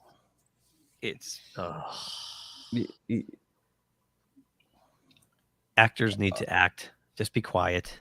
Well, it's their job, and if you're a good actor, you're going to act with any role, or you're going to try to. Yeah, but this whole idea that like you have to fit the demographic of the character you're playing to even audition for the role is ridiculous. Right. Well, that's funny because half of Lucasfilm is bullshit, but they're not actual bullshit. So why are they still there if they're not playing the role of actual bullshit? Like, yeah, right, exactly. Yeah. I want to know though, Buddha, that bucket you have behind you, is that for when you have to read these articles and not throw up? Do you have it ready? Your puke bucket. There's a lot in there. Is that Lego? Is that Jelly Bellies? Was it candy corns? No, this is like I don't know. It's like a mix of all different stuff, like M&Ms, peanuts, like a trail mix. Trail mix. I mean, it's not a healthy trail mix, but it's diabetes. Okay, I get pretty it. much. Diabetes. The trail to diabetes mix. Yeah, it was on sale at Target. I was just like, they had a big, huge tub of it, and I was like, oh. I can eat that. So my takeaway from Kate Winslet is, she says Hollywood's like homophobic, but her reasoning is because they don't hire enough gay people to play gay people. Jack, paint me. Why aren't they saying this about the porn industry? There's definitely a lot of gay everywhere. Like, isn't that what counts or something? Right. Still the movie industry. I want to see what's going to happen with Umbrella Academy season 3. Elliot or Ellen, whatever their name is at this point. Yeah, I mean that character's got to remain female, right? I would like to see. Maybe not. I would like to see them use a Ouija board, and they're going, "Who is asking the question?" It's like, and they say their name, like, "No, who is asking this question? I don't know who you are anymore." Right. Yeah, it's just that's the one thing I'm going to see, and see if like they stick with this narrative that you have to. So they're going to make the character the same as Elliot in real life, or if they're go back to, what was that character's name again? I don't care. Boring wallpaper. Yeah. But the only thing that's left Sorry, Keith. White Keith. I keep cutting you off. I'm sorry. No, it's fine. It's fine. I was just gonna say But- her character's. I mean, if they say no, you know what's going to happen. So she's got to Mhm. play. She's got complete control to play her character however she wants. Because if they say no, you can't do that. Guess what's going to happen? For some reason, they made the whole show. You know, she was the big star of the show, and she's the worst one on there. So I think they should replace her with Billy Bob Thornton, and everything will be fine. that would be awesome. Nice. No, just all of a sudden we got the Umbrella Academy. It's like all the members here. Then you see Bad Santa just on the left. Yeah, I think you're right, Explorer. They're gonna somehow just explain that. Yeah, Of course, Explorer. It's good to be Yeah. her powers. What's happened with her powers is that something happened from the timeline and it affected her in a way that's gone back. Yeah, God, I don't want to think about it. It's like you touching me in a weird place when I'm sleeping. It's not working. The test was never over. Get your finger out of there, Q. I wonder if they'll actually like go back like to the previous season and like digitally change her to Elliot. Oh, man. And when they come through the portal and they're at the Sparrow Academy or whatever that is, like they might change that so that they can just. I predict ET will show up and the glowing finger will pop up in Elliot, but with a question mark. Elliot. No, it's true. It's true, Jace. And you know, when I looked at that cover with those two weirdos on it, and then we just talked about it, the fact that like, you know, they have to make them look like disturbed serial killers, like shows you right there. Like, Right. why can't they just make them look like everybody else and they just happen to be trans? No, they have to make them look like creepy fucking weirdos. Did you read Jace's actually breakdown of what non-binary transgender means? He put it in there, and then, like, he corrected me because I forgot what you told me last time, and it's hilarious. Yeah, because they don't even know why they put it in there.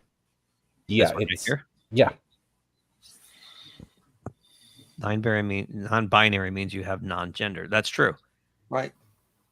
But then how they can be trans at the same time if they have no gender? That's true. There's your perfect example of they don't know what they're just putting words in there. Oh yeah, it was for National Trans Day, so they just thought two are better than one. Why didn't they just give us a non-transgendered, non-binary, asexual dinosaur and just have their way with it at this point? Yeah, right. Yeah, Dino Riders. Which one are you pegging? Pretty much it. I'm sorry. I mean, it's yeah. That's all you can do now. This is the type of material. Let's go back maybe 10 years, 15 years with like when we had like that the fringe comedy and stuff, right? This is the kind of stuff people would pick apart on stage at Just for Laughs, and the crowd would go nuts and laugh. This is the stuff Dave Chappelle would handle. Exactly. Bill Burr handles, like Segura, Bill Burr Kreischer, even back to say Chris Rock. Oh yeah, no, but but what's the other one? No, not after his the naked ballot thing. Fuck Chris Rock. Dennis Miller. Oh, Dennis Miller. Yeah. Dennis Miller would have a field day with this. Jon Stewart, back in his good days, would have a field day with this. Yeah, it's gotten so it's just unbelievable. Like every week when I'm pulling these headlines, I'm trying to find something fun, and it's just shit after shit after shit after shit. And what you do is you guys start focusing and watching Invincible, and you cover that each episode, each week you do this thing. And you know what? That is the fun thing, because then you can look at that and go, that's the way it's delivered properly with a little bit of politics, but you're still getting an hour of content that you don't realize an hour has passed. And that's where the formula is, and that formula is dying. And it sucks because I hear you guys reading this, and like, Keith, you get away. Every time you're about to read it, you read the first paragraph where it gets, oh, fuck. You do you do it. And everyone does this in every channel because it's like we're repeating the same stuff, but we haven't found any stuff that brings the sun to rise. And I totally depressing. agree. Yeah. I gotta find some. That's what I was talking about, like getting away from Marvel and DC and digging up some really good stories from those independent comics and bringing positive stuff into it. But you found this positive one, and I saved it. Oh, there we go. Because I was like, we have to go out on a high note. What? I missed this? Yeah. Who's doing their voice? It's down here. It la la la la. It is Jensen Ackles. Yeah. Where do I know that name? He played Jason Todd Red Hood in the Batman Under the Red Hood. Ooh. Jason Ackles. He's an actor, singer, producer. Yeah. The trailer looks pretty good. Yep. I didn't see this. But you didn't? Wait. Under Supernatural, he was Dean? Was he? That's Dean from Supernatural is voicing him. Is it? Yeah. Yeah. Okay. This is what Oh, I'm. you're right. You're right. You're right. He's right. CW horror Yep. fantasy series Supernatural. Yep. Okay. Yep. Okay. I'll give him a little credit with that one. Yeah. What I'm excited about. Supernatural. This is one of my favorite Batman stories, and I'm glad because it's 12 distinct chapters that take place over a course of a calendar year. Yep. So splitting it into 2 films is going to be perfect because they'll tell the story the right way. Yeah. No I'm need glad they for went 45 minutes of added backstory. Of Batman and Batgirl having sex on a roof? No. Yeah. No. Wait, was that No. before or after Tom King put on the cat suit? I'm trying to remember the timeline here. Luckily, Tom King had nothing to do with this story. You know, it'd be great. You actually have Tom King in the Catwoman suit. The guy named Bruce Wayne's about to peg him, and all you hear in the back from Eastbourne and down is "Let the dog watch." It's just dog line. When am I going to get past this Tom King Catwoman thing? I never. The I only got the comic-ettes, and I can put in your mailbox. Don't worry, I got the comic too. Whoops. A waste of money that was. It's gonna get better. It's gonna get better. Every time I took it off the rack, it's gonna get better. Yeah, right. Fuck, 20 issues later. Yeah, it got better. I thought his earlier stuff was better, but I knew with the whole Gotham girl and guy, I was like, that's it. This is not gonna work for me. Remember, it's also WB. They I will can't play really them. be a lawyer. I'll jump through So a little every bit. 10 or just do every 10 seconds pause because they're very Yeah, we got nailed last week for a Yep. card video that's playing in during inside of a story while we were talking. they nailed me for doing a stream of Injustice 2. Really? Where I was game streaming it, yeah. But like I like the artwork so far. That someone really likes. Yeah, that looks great. Yeah, dude. So I can't really be a lawyer. what I really like though is the book has Tim Sale's creepy gothic artwork, and I really wish they kind of did that with this. But I'll take it if it's going to be an accurate telling of the story. I like the eyes though, with the cowl because it reminds me of the intro from the Batman animated series. Yes. Oh, yes, it does. Yeah. I was watching some of that today actually while I was working. But do I want to win like this? I'm of 2 minds here. So it's a coin flip. Foreshadowing much? Like you didn't know. Why is it the DC animations the only thing holding its own to a certain My degree? God, it's been right. Reign of Superman was great. Look at that. Falcone crime family has to be taken down. Whoever did the drawing is amazing. It looks great. There's only room for one homicidal maniac in this town. You know who that is? Is that really who I think it is? Yeah, No, it's not. It sounds exactly like him. It's No, not him. yeah, that's somebody doing a really good Mark Hamill. Troy Baker. That sounds exactly like Mark Hamill. Yeah, I because thought- Mark Hamill is doing the Skeletor voice work for Smith's He-Man. Is he really? Correctly. He was also in. He's also in. He's doing voice work for Invincible as well, if I'm understanding correctly. Ah. Up, Tom King. Oh, come on. Where? Right. Where? No. Right there. Hey, Tom, how you doing? Hit me up, Tom. I always like a transvestite in a cat suit. No, that's not Tom King. I'm sorry. Why are you running? Could use the You sure that's not Tom King? That's definitely not Tom King. All right. Nah, there's no That looks support like for the Dark Shadow. Yeah, That there's looks no like smirk. That looks like the the one who plays in Gotham. The actor. Is that the old Batmobile from BAS? And it certainly looked like it. You could use a little fun. Oh yeah, it does. Oh, It's did quick. it looked like the one you got for the toy that There it fired the is. missiles for no reason? You Yeah, can never get she- back in. Batgirl looks like Selena Kyle. That's the one. Yes, That looks exactly like Selena Kyle. And she's from the Gotham series, right? Yeah, Troy Baker can be good. I agree with that, Kate. I do give him talent, except for the. Was he doing the voice work for Last of Us 2? Yeah, that's the only thing I find his hypocrisy kind of lacking with that one. Yeah, I agree with this too. They should they take over live act. Although it would be funnier if we heard Batman with Claptrap's voice. You know, that'd be like a whole new show. You know. I thought you didn't hurt people. You thought wrong. That's an Arnold Schwarzenegger line. You still haven't figured out who killed Johnny Vitti? Oh man, look at his face. It's all bruised and swollen. That's great. This does look really good, though. This looks pretty amazing. A killer. Yeah. Who only The works artwork Is that solid. Calendar Man? Yes. Yep. Did you No are you way. familiar with this story, Steven? No, but I know this from the Arkham stuff because I remember his cell well. Because you had to change the date on your console, right, to visit him, so you didn't have to wait through the year. So what you do is you meet him one time, you close the game, you change the date manually on your console to go back into the game, see him again, and do the whole quest line. Because this was supposed to be like you had to go on this day at the actual. Wow. Yeah, that's how it worked in the Arkham. I think it was Arkham Asylum. Yeah. Oh wow. Chase, I'm thinking of Killing Joke, right? With all the padded stuff in the beginning was just weird. This story is so good. This story is so I gotta good. read it again. It's funny that you sent me this trailer today, Edson, because I have packed. I'm going traveling tomorrow, and I packed the book. I'm going to reread it. And you sent me. I'm like, holy shit! I packed the book. Yeah, because I like bringing those trade paperbacks. They're perfect to bring on a trip. On holidays. So yeah, the idea is that these murders take place every month on a holiday, except August. There's lots. Right. Crazy out there. Have you read it, Pete? No, I haven't. Oh, it's Solomon so Grundy.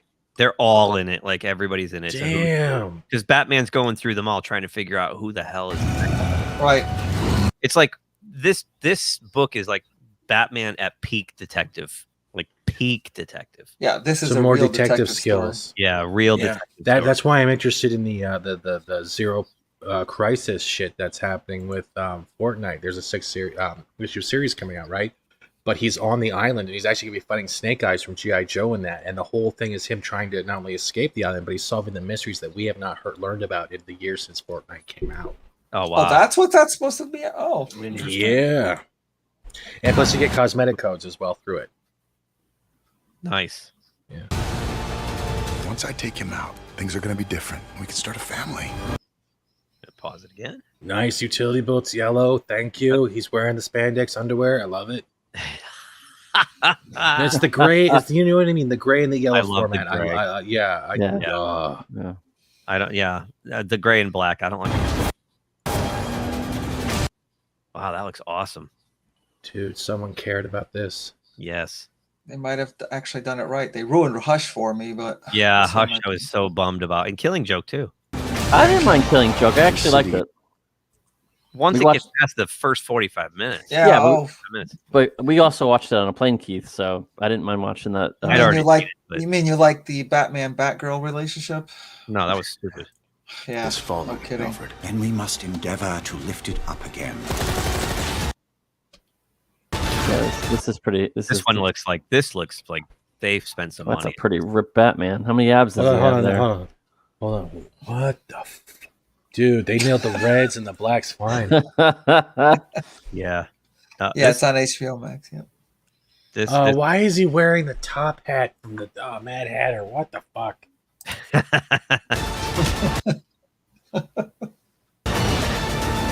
There's another shot of that Batmobile, by the way. There's like the shadow nose. Yeah. Well, boy, I can. There we go. Whoop. What? It's got some of that, like, mixed time period kind of steampunkish. Yeah, exactly. Got this car from like the 40s or 50s in the Batmobile. As long as it's not like by gaslight, you're good. That is beautiful. Look at that. Look at the holy shit. That is awesome. Yeah, I'm happy already. Well, the whole thing is a very noir story. It's a very creepy story. So like they've got to nail that look, and it looks like they have. Part 1. The Long Halloween. Who is Holiday, and who's next? Yeah, who's Holiday and who's next? So it's only going to be released on Blu-ray, or is it going to be next? Oh, digital and Blu-ray. Yeah, so you have to buy it. Oh, I thought they were going to put it on. Oh, HBO no, Max. it looks Maybe like you not. have no choice. Okay. To buy What are you talking about buying? I'm a pirate. Arr. I thought it was going to be on Hobo Max for sure. Huh. Hobo Max. Yeah, I used to call HBO Hobo. Hobo Max. You got to watch every one of our shows on a heating vent. Down some dark alley at Gotham City. Yeah. If you're not clutching your pearls, it's not HBO Max. There you go. They did. It looks just like when they did the Dark Knight Returns about 10 years ago. It looks. They did that in 2 parts as well, and it was a spot on, like beat for beat. It was perfect. So I'm hoping they treatment. The other thing, I don't know if it was in that story, but part 2 earned an R rating. Oh, really? Yeah. Really? Yep. I don't believe you. I'm gonna have to look now. Okay. That's fine. In this article here? I don't know if it's in that article, but I got a different article. I picked this one off GameSpot. I saw it on something else. Yeah, that part 1 was like PG-13, but part 2 got the R rating. Really? Which obviously is not in this trailer. Right. Huh. And they're probably going to come out, what, 6 months apart? I think that's I thought they said one was in the summer and one was in the fall. That quick. They would do fall because it would make sense if it's the long Halloween. Yeah, the whole They would long want Halloween, one coming right? after that. Oh, look at you. Aren't you guys clever? Yeah, no, yeah. don't say that. Let me just do a quick Google. Sorry, Cinnabon was stuck in my mouth. I'm a fat fuck, you know. Stacy is back. At? Stacy's back? Don't tell her I'm a fat fuck. Don't tell her I'm a fat fuck. Stacy's back. Hey, yo. Hi, Stacy. What'd you take, a rocket ship there? I know. Wasn't her drive for like 45 minutes? Ask for a picture of the front of her car to see if there's any like tricycles and Power Wheels stuck in the front grill. Nice. She took the Batmobile. Was it this one, maybe, Edson? See, here's the book. Tim Sale's art is so creepy and gothic. Yeah. Like, it really lent to the story. Is that the penguin? Yeah. So he's wearing the penguin. What the? His art is really exaggerated and kind of, it's just gothy and weird. I like it. It's like, awesome. And like it fits that, this story so perfectly. Yeah, did you ever play that multiplayer? They had that PvE multiplayer where there'd be like the weird Batman or Jokers, and they all had the weird devices to fight people. Oh, I forget what it's called. It was a parody multiplayer. It was great. Oh, let's see. Probably just have to look up part 2 and something, and maybe the story will come up. But... Maybe. But it does say they have free reign to do anything with the script. So yeah, it's here. Release info. Long Halloween would tell the story over the course of 2 films. What was done with The Dark Knight Returns and Death of Superman, Reign of the Supermen. Neither part has an official release date just yet, but part 1 will likely end up coming out sometime in the spring or summer. Oh, okay. So fans don't have to wait long for this latest Batman adventure. Good. I take it that's Harvey Bullock down there. Looks like Bullock, yeah. Yeah, except what's with the giant Gary Busey jaw? Yeah. Fuck? Yeah. It's like his chin got toe. What the fuck? The Jay Leno jaw. Yeah. Yeah. It's unclear as how much or little Batman Long Halloween's movie script will deviate from the comic book inspiration, but the original story is set during Batman's earlier days of protecting Gotham City from criminals. This younger Batman gets no breaks, though. He's confronted with stopping a serial killer who claims victims monthly on a major holiday. Naturally, Halloween is the day in question for October, and Batman must work with Jim Gordon and a pre-Two-Face Harvey Dent to catch the psychopath before he takes another life. Yeah, it's gonna be if it's anything. Was Scarecrow in this? Yeah. Okay. I gotta reread it. I've read it. Oh my god. Yeah, I gotta reread it too. 3 or 4 years ago, and it's just so good. I've never read it, but it sounds like I should. Oh, it's awesome, man! It's awesome. She's got to tell you. Scooter. beamed. Okay. You beamed up your kids. Yeah. Should make a great Uber driver. There you go. DoorDash. Make a fortune. So that's a good one to close out with. I think everything looks just top flight though. The animation, the design, everything. That does look really good. And yeah, if I'm gonna watch it, I'll probably get the Blu-ray because I want to see. You've been working out, Steven. Yeah, it's a Henry Cavill diet. I just photoshopped someone else's abs on. You're not Fat Steven anymore. No, I'm now Buff Steven. What were you playing the other day? I came in your lobby and I said, "Hey, it's Judah Buddha," and you were playing some game. It was actually Outriders by Square Enix, and yeah, I finished the campaign.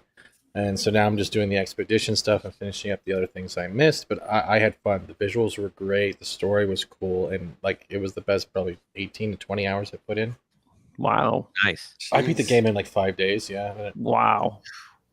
Now you're just on YouTube. You're not doing Twitch, right? No, I'm too fat for Twitch.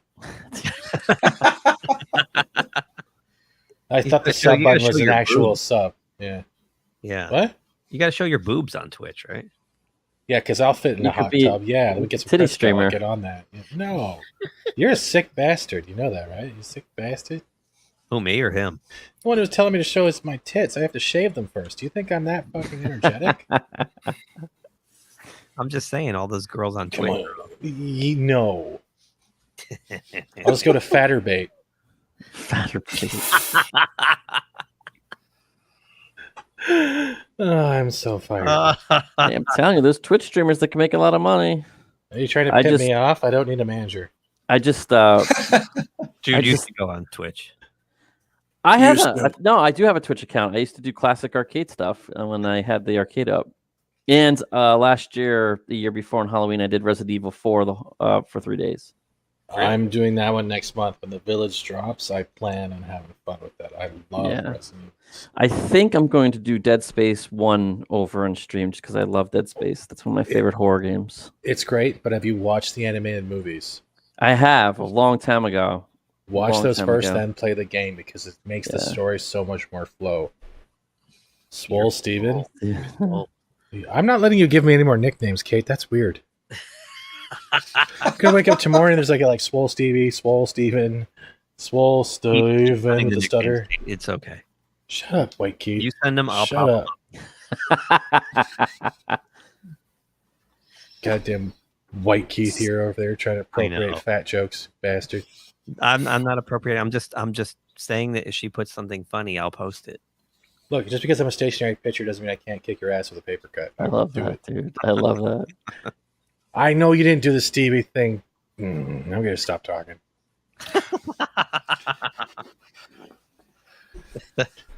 But like it's been an honor, like just talking to you guys once in a while. It's great. Yeah. Everybody's on the Swole Steven. You're making me sound like a guy with an erection problem. This is weird. Wow. If you're a Swole Steven for 4 hours or more, call a doctor. No, I just go into a cold pool. But priapism. I don't know. I just yelled like George Costanza. I was in the pool. I was in the pool. Oh yeah, I have to use the pool thing all the time. I was standing in front of my fridge. That's what happened. Yeah, the setting was too high. Went to get a snack in the middle of the night. Yeah, little Debbie cakes turned me down. You got turned on by Little Debbie. Whoa! Oh shit! And then we're going backwards. This art. Oh, great! I thought we were going to end in a good place. Yeah, and we had to go back. It was supposed to go back. No, this is cool. Zack Snyder released some concept art about like what he was going to do. So he shot that scene at the end, and the Green Lantern now in question was Jon Stewart. So it was supposed to be Jon Stewart and Martian Manhunter at the end, and then Warner Brothers saw it. Right, they switched it. Right, get him the fuck out of there. Yeah, and it doesn't make sense because they said they have the Green Lantern show coming, and that's why they didn't want to confuse people. Right. But dude, you've got 2 Flashes, you've got 2 cyborgs, you've got what are you talking about? Time for a crisis. It's just I love Jon Stewart Green Lantern. So do I. So Zack Snyder put out some of the concept art.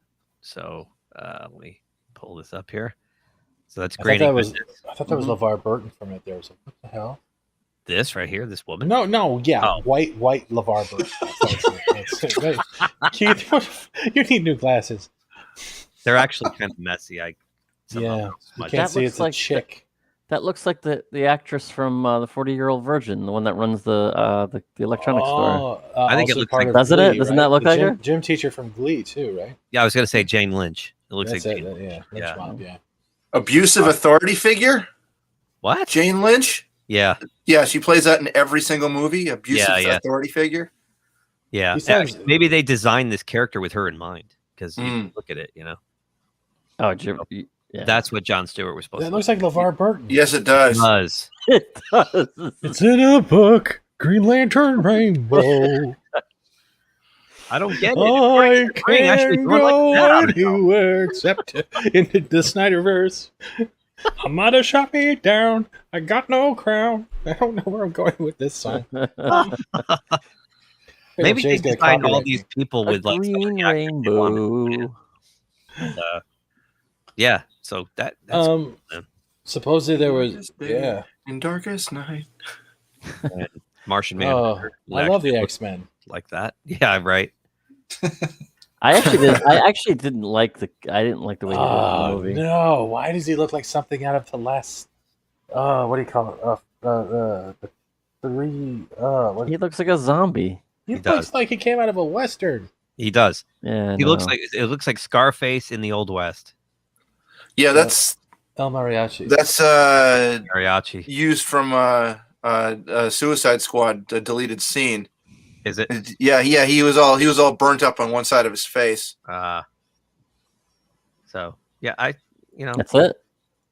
Those are just the four concepts of characters. Oh man, LeVar Burton, man, it so looks like him. It does. He'd actually make a good Green Lantern too. That's definitely not young Michael B. LeVar Jordan. Burton would have, not now. He's like 65 years old. Well, yeah, but back then he would have. Yeah. There's LeVar Burton again. Look. I love it.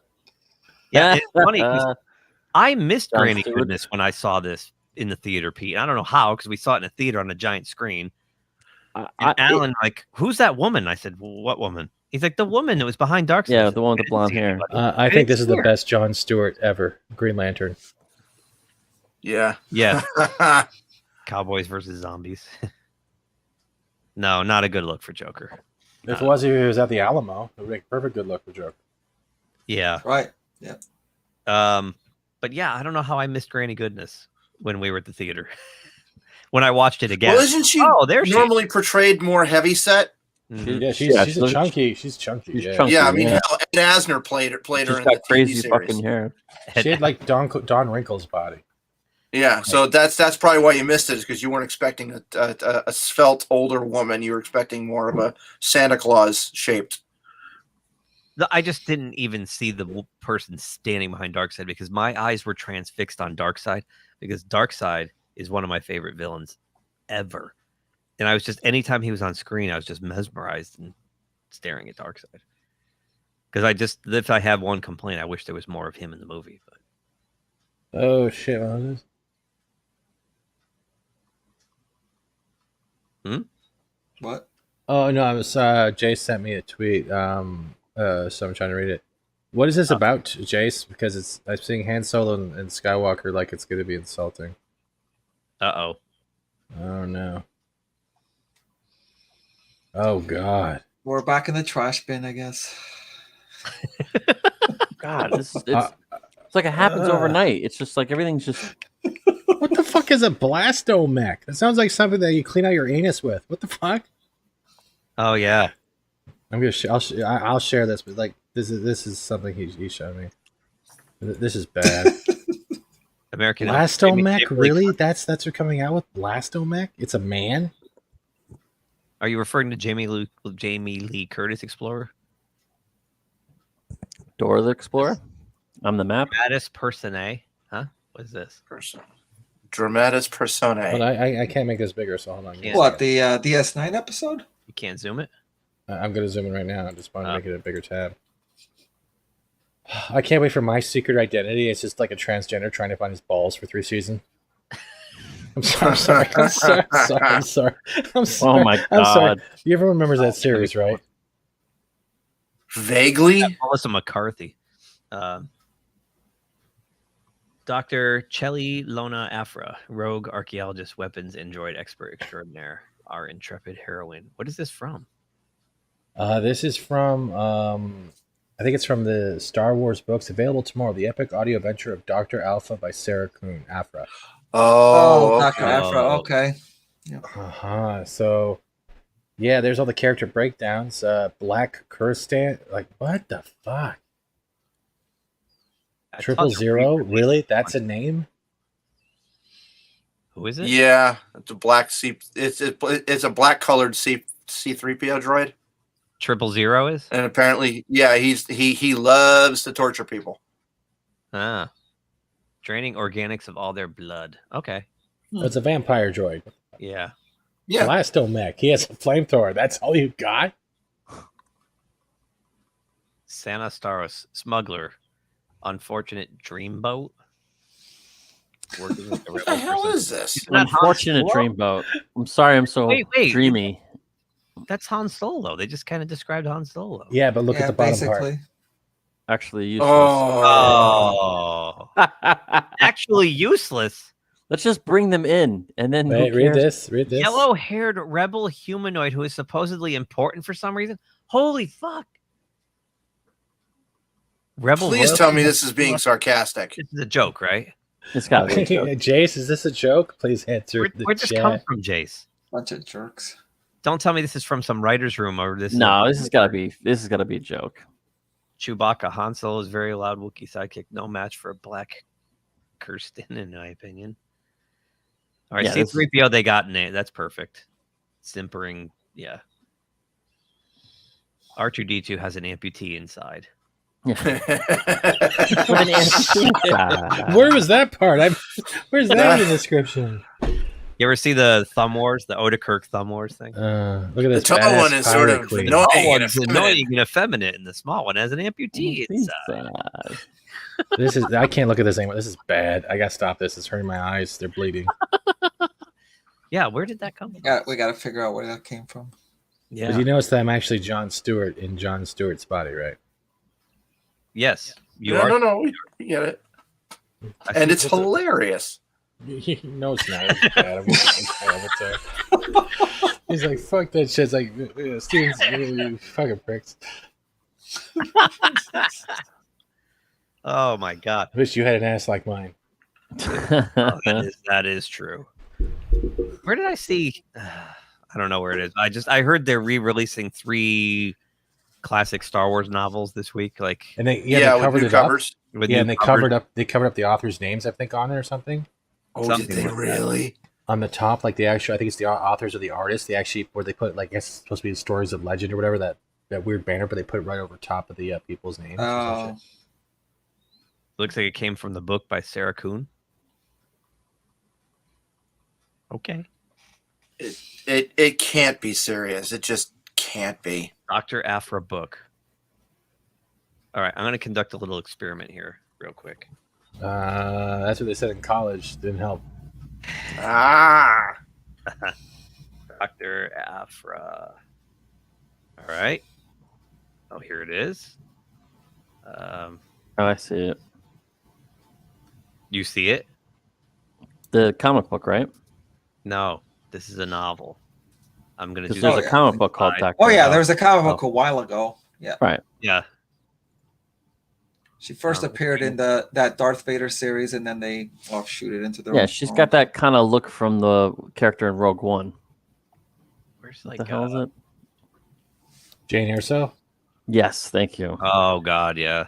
Yeah, I seem to recall this character being rather annoying because the first thing she did when she meets Darth Vader, she makes a snarky comment. Oh my god. Oh my god. Oh, come on. Don't tell me this is serious. It is serious. You serious? I'm on Amazon. I did the look inside, and here it is. Oh God. It's No. actually Welcome to fucking hell, real. gentlemen. It's actually fucking real. Yellow-haired rebel humanoid who is supposedly important. Han Solo, reformed scoundrel, always claims to save the day. Actually useless. It's Wow. in the freaking book. It's I knew we real. should have stopped with Batman Long Halloween. You know what? The fact that this has copyrighted material, I want to go like, you plagiarized this copyrighted material. Yeah, how could it Right. be copyrighted material? This is unbelievable. It's real. Wow. Yeah, it goes on. And Oh on. God, there's more. B-Box, Oh, the bounty wow. hunter, carries a big gun but very short. So what? He trips over it? Like, what? I'm guessing this Bosk is is in probably this? being described from her point of view. Oh, great. Certain point of view. Yeah. So Maybe. it's called a certain point of Right. bad writing. Oh my god. Our Maybe intrepid this is heroine's just mother, something, obsessed alright. with excruciatingly boring planets. Yeah, this is the main character describing all the other characters. Look at Genosian Queen. Overly pedantic assassin droid likes to shoot things. Look at Genosian Queen. Really scary. No other description necessary. It sounds like it's like a robot making out a hit list. Yeah. Yeah. Well, Why does that text look like it came out of Doctor Who? It is very Doctor The Who-ish. title text. Did you see that? It's very Doctor Who-ish. That. Yeah, that's very Doctor Who-ish. Yeah. Like you would have the TARDIS like right in the middle of those two, the R and the A. So Right. This is bad. Yep. Can we switch to porn? Is this like a YA? Is that what this is supposed to be? No YA is going to read this. No, but they think they will. Oh God, look at the picture of the author at the bottom. It's like Gail Simone had a love child. Wow. Oh, look at this. Man. Look at all of her books there. Or is that Sally? I can't remember. her Shadow name. of the He's Batgirl. actually does YA. Look at these. Haunted Shadow Hero. of the Batgirl. Shadow of the Batgirl. It is a Doctor Who cover. Look at it. This Yeah, here. it is. Yeah. Yeah, it does. It looks like It would look like a female Yeah. doctor, wouldn't it? If you were just to glance at that, you would think it was a Doctor Who comic. And the Yeah, except heroine, for the giant Darth Vader's head, but yeah. Right. the heroine complex cover looks like it was ripped off. Not Kick-Ass, but Wanted or something. Pilgrim or something. Yeah, it looks like Pilgrim. Yeah. What's the She's review on literally this? ripping off cover designs from other fucking books. Keith, what's the review on it? On this? It says Yeah. do not buy. Yeah. There's no review. Or they didn't post. They didn't put them. Come on. Comes out tomorrow, I think. That's why. Yeah. Wow. You can't even get a What review. the fuck? There you go. Wow. How about her other books? Let's just grab one like Shadow of the Batgirl. 5 stars. Yeah, they all fake. 4.5. Yeah. Well, she's got reviews on those. Yeah, she has a 4.5. Why is everyone 4.5? Every single one 4.5. Well, if you read the comments, you'll know some of them are bots. They just totally say, "Oh, I love this book." Yep. Or I mean, there was a great Yellow Flash did an awesome video today about how critics and fans on like Rotten Tomatoes are so just completely polar opposite. And there's he found this site where this guy did all this like data analysis and figured out like why. And then this critic was like, "Oh, you're wrong." But it's clear. I mean, these people are just going to praise. I mean, you've got Wonder Woman 84 and Captain Marvel getting 90s from the critics on Rotten Tomatoes, and the fans are at 40. The best bet is now, like I said before. Sorry, don't put expectations into anything, and you won't be let down. Keep your eye open, but don't let your eyes only focus it on the shit you're. Only one eye open? Well, the other one's closed because I'm usually having a stroke. So left side goes down, but I can still turn the page. Yeah. Good God. Thanks for that, Jace. I can't believe that was actually real. Yeah. Good God. And now you know. You know what makes me the saddest about forget us. Like we know. We have our old stuff and we know how great it once was. I feel bad for young people who don't know, and this is what they're getting. They're getting Children of the Atom. Yep. They're getting this shitty Star Wars. They're getting shitty Star Wars. Oh, have you read this Children of the Atom and how there's like a love triangle? Yeah, oh yeah. And they want to bang the I'd basketball rather player. watch Cyclops peg Wolverine. Nice. Yeah, that's It's actually another. yeah. There you go. Now, do you That know was anything another different about that disaster. picture? Yeah. No, look That at is the awesome. look at the face. Yeah, the up guy. Yeah. Yeah. Yeah. But we- that's still Kurt Russell's son's ears, though. I only put the face on. Oh, that's funny, really? Yeah. Ah, That's really funny. poor Kurt Russell's son. Or up. What are you talking It's not about? his fault. He Or took up. the job. Right, he took a job. Yeah. I mean, what else was he gonna do? This could be the role of his career. Escape from Disney 3, like Escape from New Yeah, York. you know, right. Escape That'd from be Disney. awesome. Well, how about the new the Mighty Ducks show? I hear the Mighty Ducks are the villains now. It bombed. It bombed. That show's doing it's shit. It's literal shit. And yeah, but the thing is, supposedly the Mighty Ducks got so pompous in themselves that they have the newer team that has to bring them down a peg. So it's no longer the Mighty Ducks, it's the Mighty Quacks. Oh God. Wow. I'm gonna bring a power drill next week and just. Hey! Don't talk dirty to me. I like Geode.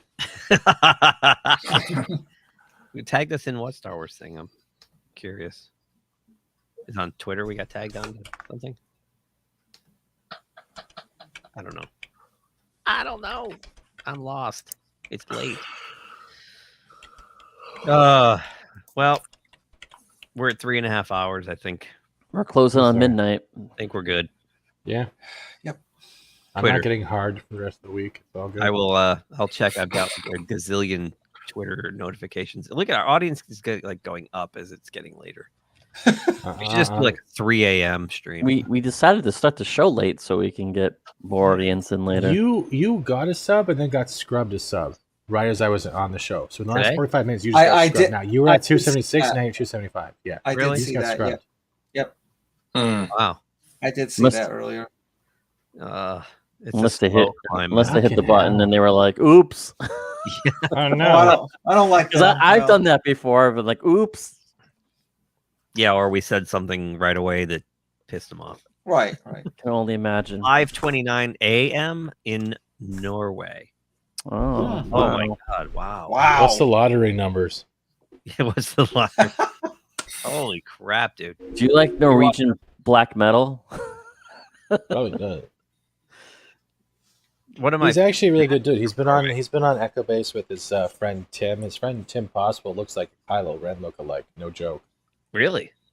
Give me a second. Are Actually, the Reylos like all over him? his line is literally Reylo's "Hit me up." I would imagine so. Yeah. Yeah. Because Where they need is it? somebody to marry Daisy Ridley. There you go. Right. Holy Give your this. best, crap, like dude. Han my talking to Kylo. Oh yeah, I've seen Right. Little before. Yeah. Damn, that is cray cray. Look at the back Yeah. behind him. Yeah. Reylo hit. Nice. That's funny. That's awesome. Yeah, they're all good dudes. They're part of the Snap crew. They're very good guys. That's awesome. Poor Tim. Not poor Tim. Poor Tim loves it. Yeah. You should fear what Jace is doing he with does. that clip, not me. Oh, gosh. I'm an angel. Oh wow. Yeah. I would just like to state for the record that since I am now Steven Seagal Batwoman, I do not save any white man. Period. I thought you were on hiatus this week, Batwoman. I was on hiatus, but my nipple tassels told otherwise. I love them nipple tassels. Yeah, thank you. My eyes are up here. Look at his intro at the end where you see Kylo. Do you have that still, Steven? What? We have to go to What's- the end. According to Jace, we have to go to the end. What? Go to the end when you see. Look at his intro at the end there when you see Kylo and boom into him. I am so confused. So you want the So am video I. again? I guess. Can you scrub to the end? Give your You best, like.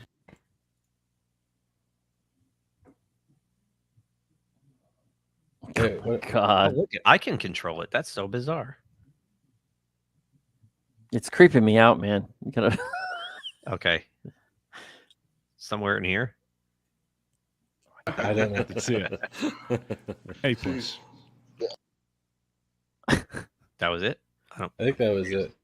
Oh, the Tim intro. I don't have the Tim's intro. Oh, his intro to his channel.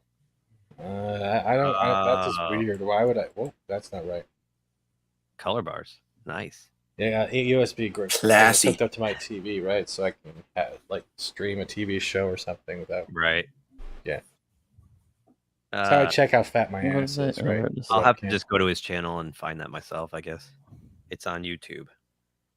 Oh no! What did I just see? Oh no! No! Tell me this is fake. Fact of the. Oh, okay, good. I was just zoom. What happened? I thought I saw something that was related to Lord of the Rings, and I almost went, "What the fuck?" Oh. But Are you talking about that Russian Lord of the Rings that recently surfaced? I am not referring to what Yeti showed us. Never again. No, thank you. I know which one you're talking about. It looks really bad, but also really well choreographed at the same time. Yeah, I haven't seen any of the video from it, but I have seen stills. It looks like, you know, the Turkish or Russian. It's definitely a low rent. Oh dear. Can I do this? All right, here we go. Go to the end. All right.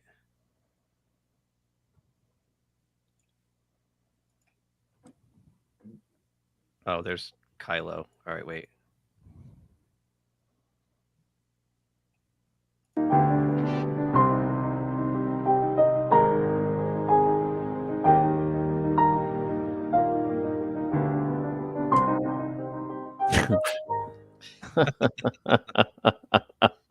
He's a dead ringer, though, man. Oh, man. Yeah.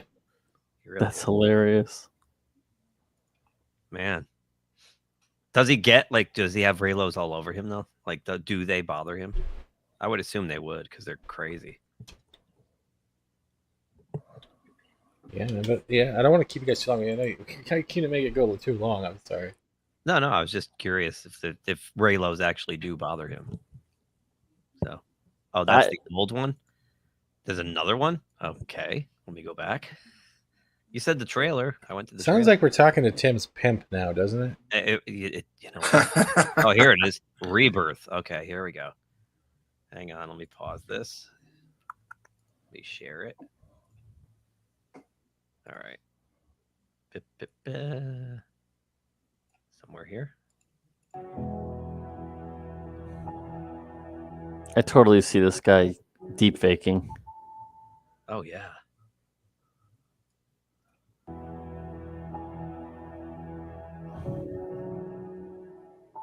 What the hell? He's like, Reylos, hit me up.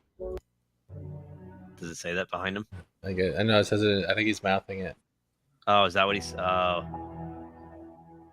What am I watching? What scene is that on the Dark Planet? I don't know. This here? Yeah.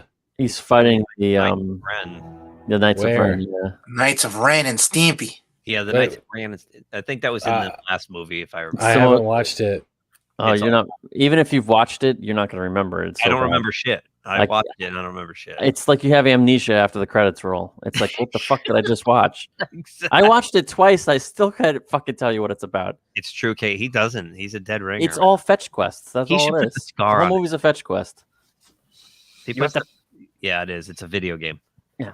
If he puts the scar on his face, the Reylos will be like, they'll be banging his door down. Why aren't you and Daisy Ridley? Get together, have babies. I want Kylo Reylos. Let's go now. Go till 3. I'll sit out of your house till you start pounding it. Oh, wow. I'm going to get on a plane tomorrow. I can't go. Where are you going? I'm going out to LA. Oh, you got to finally get to read that script? Yeah. No, my daughter lives there. I'm going to. Okay. Yeah. Does Rowan know who Gal is? Black Norwegian metal. Kate? Ask her. I just asked her. Who? There's a great Vox documentary on this guy Gal. He was like a Norwegian black metal singer. It's fucking amazing. You got to look for it on YouTube. Gal. Gal. Who does her weird? Gaal, I guess. Gal. Gahl. Gal. Like gallstones? Gallstones. Maybe. Like Gall Dukat? Gall Dukat. Yeah. Or you've got the Great. gall. You gotta watch it. You gotta give it. You got a gall in me. Did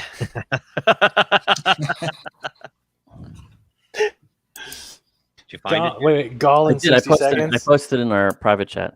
Why do you do that? Just share your screen, dude. Just click it. You mean clicking the mouse? I don't need to see what type of porn I'm into. For fuck's sake. Oh, we all know you're into I'm not gonna say. I'm gonna do this instead. I'm gonna post it here for everybody in the chat instead. The gall of you being so lazy. Yeah, like seriously. You have to watch it. It's hilarious. Like This extra work for me. I gotta find it, open it. These kids go to this guy's house and he scares the shit out of them. And he lives on an island, so they can't get off. And the whole thing is a documentary. It's fucking hilarious. He's like going in some weird trance in his living room, and the guys who are interviewing were just like, "Oh fuck, what do we do?" So he's like the Alan Moore of music. Yeah, you gotta watch it. Nice. It's fucking great. Awesome. You'll laugh your ass off. All right. That's my recommendation for the week. Is that your recommendation? All right. That's my recommendation. What's your And recommendation? now he's going back to porn. Was that me? Yeah, you. What's your recommendation? The 1933 classic King Kong. Oh. The out of print DVD of King Kong. If it's out of print, how are we gonna get it? Yeah. Nice going. Not my problem. I recommend something you'll never get. Exactly. I'm enjoying it. You're not. I can't recommend it. Hashtag what I a can, but good luck. Yeah, exactly. Yeah, if you got deep pockets, you can find it. I can just tie you to the top of the Empire State Building and take yours. It works out that way. That works too, man. It's not foreplay. We'll just leave you up there. Blu-ray's still in print, right? No, the Blu-ray costs like $100. It's out of print. Oh, I have the Blu-ray. Do you have King Yeah, Kong in I color? was actually looking for it, and I decided against buying it because it was just too much. Yeah. Well, sorry, man. You know the 1976 one is coming out. Yes, I have seen that. With extra footage. Oh, interesting. Yeah. I might have to pick that up. It's, Yeah, for all of its cheesy glory. I'm getting Bill Hunt from Digital Bits on. I gotta email him next week, and we're gonna set up a time we're gonna have a stream about physical media. Oh, he's yes, the guy please. to talk to. Bill Hunt's awesome. Yeah. So that'll be fun. I don't know. We'll do it separate from this on some weird random time. So. Hey Delta. Yep. It's your turn. Hi, how are you?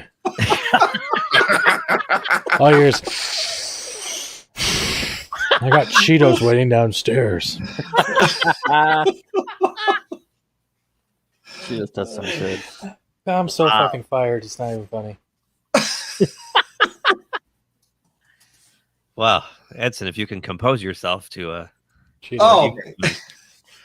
Well, I'm just right off the top of my head. I'm just going to recommend The Long Halloween. God damn it! That's what I was going to do. Oh, well, I recommend Right, the so we'll movie. do it I recommend together. the movie when it comes out in like 3 months. Oh, you're going to recommend the movie? Well, I was going to go with the comic book series, but since you got that, No, well, here we'll just do it together. Hang on a second. That's not it. Hold it was on. like it was what 13 issues? Yeah, 13 issues. Was it 13 or 12? I believe it was 13. I gotta look for my. Here it is, right here. Yep. They have a different cover. It used to have a different cover. It had this cover before. Batman leaping, but they reskinned it, which means they're going to try. Oh, okay. They know the movie's coming, so they're going to bank on that probably. Right, So, right. Yeah. No, it's awesome. All right, you know what? You recommend The Long Halloween. I'll recommend the sequel. How's that? The Short Christmas. Oh, that's right. Yeah, the sequel. Yeah, the Short Christmas. The sequel is Dark Victory. Yep. Really? Yes. It's a direct sequel. And I'm hoping that it'll be the Long Halloween will be so good that they'll make this one too. Yeah. Yep. So collecting Batman Dark Victory 0 to 13 continues the Long Halloween, this epic story of the Long Halloween. So yeah, these 2 books, bingo, bang. Whoops. These 2 books are awesome. So can't recommend them enough, especially if that. Yeah, you're right, Edson. 1 to 13. But there's only 12 months in a year. Yeah. No, it was good.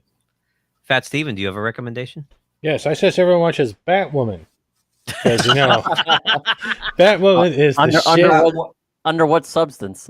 Under the substance of geode. I suggest smoking a bunch of geode off your front lawn and watching Batwoman. Because you need to know that white superheroes don't save any black people. That's how you need to look at this. Batwoman or Batwhammon? Batwhammon. Hey, just look at my ass and pretend everything's okay. Nice. I'm really gonna You're still Pete. Look what Red Pete took. He's like, that's a nice ass. Oh fuck, goatee. I will piggyback on your recommendation of Batwoman and recommend as heel versus babyface's reviews of the episodes. Yeah, I'm gonna really miss that this week. Wow. I also recommend watching every crying scene in Discovery. That'll keep you busy. And of course, Invincible, Outriders for gaming, and that's pretty much. There's nothing else out there. DS9. Go back to DS9. Just rewatch DS9. Yeah, I'll do that. There you go. Yeah, it's funny. Too bad you weren't here earlier. We went on this whole thing. We looked at the CBS Viacom stock collapse and that whole thing. And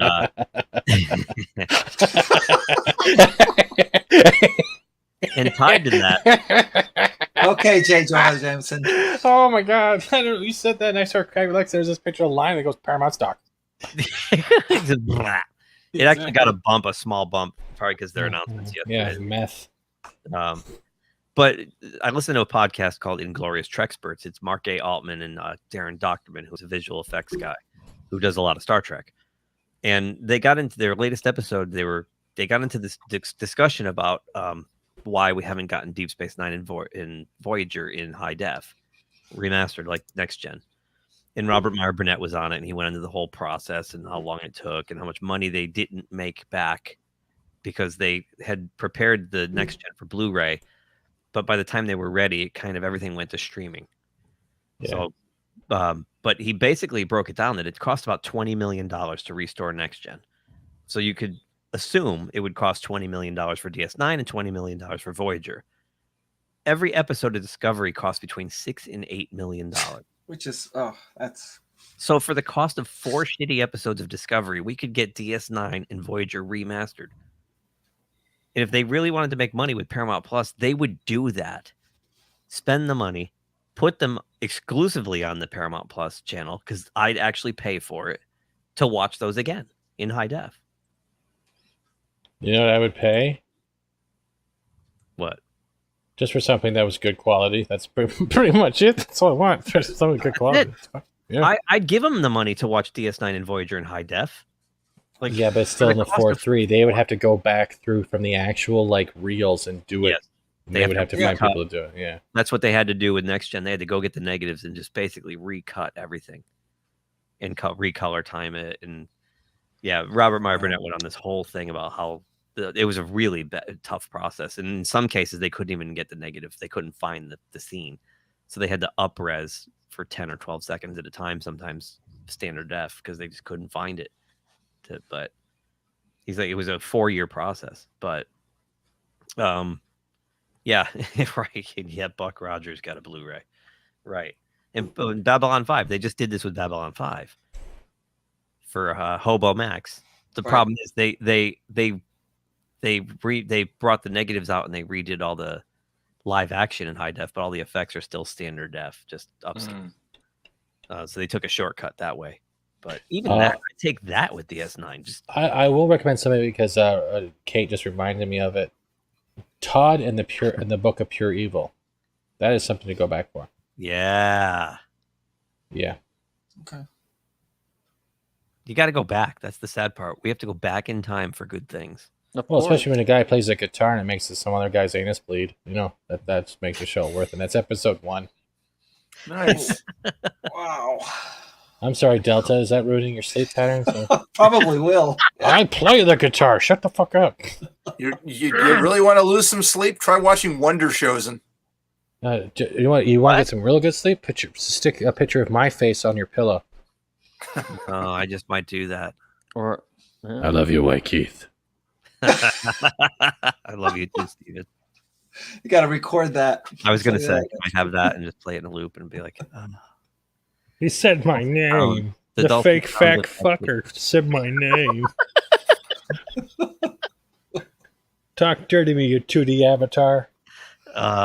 Spank my 3D. All night long. All night long. Yeah, all night long. Make it 4D. Yeah. 4D. I'm sorry. I'm so sorry. I'm not sorry. Good. It's all good. It's all good. So, All right. Should we pack All it right, in? guys. I can definitely pack it in. Yes. Ah. I see what You're you did sick. there. I I see didn't do anything. I didn't do anything. I'm perfectly gentleman. Like, I'm gonna sleep. You guys have a good night. You too. You too. Nice to meet Thank you guys. everybody for watching. I'm not going to do the housekeeping. I don't care. Yeah. But I do have a special surprise. His penis. Not really. Put it away. Put it away. Oh, God. Are we gonna get banned on YouTube? No, it's just something that I haven't done yet. All the channels do, but I haven't. Again, done it was some- Okay, chat. If you look underneath your chair, chat, there is a Hubble telescope to find White Kate's dick. No, that would not. 2 Hubble telescopes. I'm sorry. I Go never big or come go back here home, again. man. Go big or go home. Well, at least the telescope's big. What's going on here? Well, that's very true. That's an accurate statement. I like it when he zooms in. So. Oh, fuck. What the hell? My ears. Oh, that's what my motherfucking ears. That's like a cat crying for help. It really is. Like, you don't like Grace? Come on, poor Grace. So. Oh, fuck. I got to turn the volume. Fuck. It's preloaded in here. I can't help you with that. That's what she said. Shut up, Wesley. Shut up, Wesley. Segue. Y'all come back now, you hear? Well, come back. We'll see you guys next Tuesday. Same bat time. Same White Keith. Yeah. I don't tan. I burn. I'll probably be burned. Pink I'm Keith. going out to California. I'll come back red. Oh, shit. All right. Pete, I think it's your turn. Ah, yes. Your time. See. Froze. What the fuck? He froze. He froze. You froze with your fingers right at the camera. Really? Okay. No sound came out. You were just like. I hope you took a still of it. That's it here. Oh, yeah. I was See you next Tuesday. In our archive. Yeah, right. I'm sorry. Did you say it? I said it twice. See you next Tuesday. Koalas in the rain, koalas in the rain, no fucks given. Koala, koala, koalas in the rain, koalas in the rain, no fucks given. Koala, koala, koalas in the rain, koalas in the rain, no fucks given. Koala, koala. If you like this video, please subscribe to the channel. If you subscribe, make sure you click the little bell icon to be notified anytime someone from our show drops new content here. Thanks for watching, and we'll talk to you soon. Say, kids, what time is that?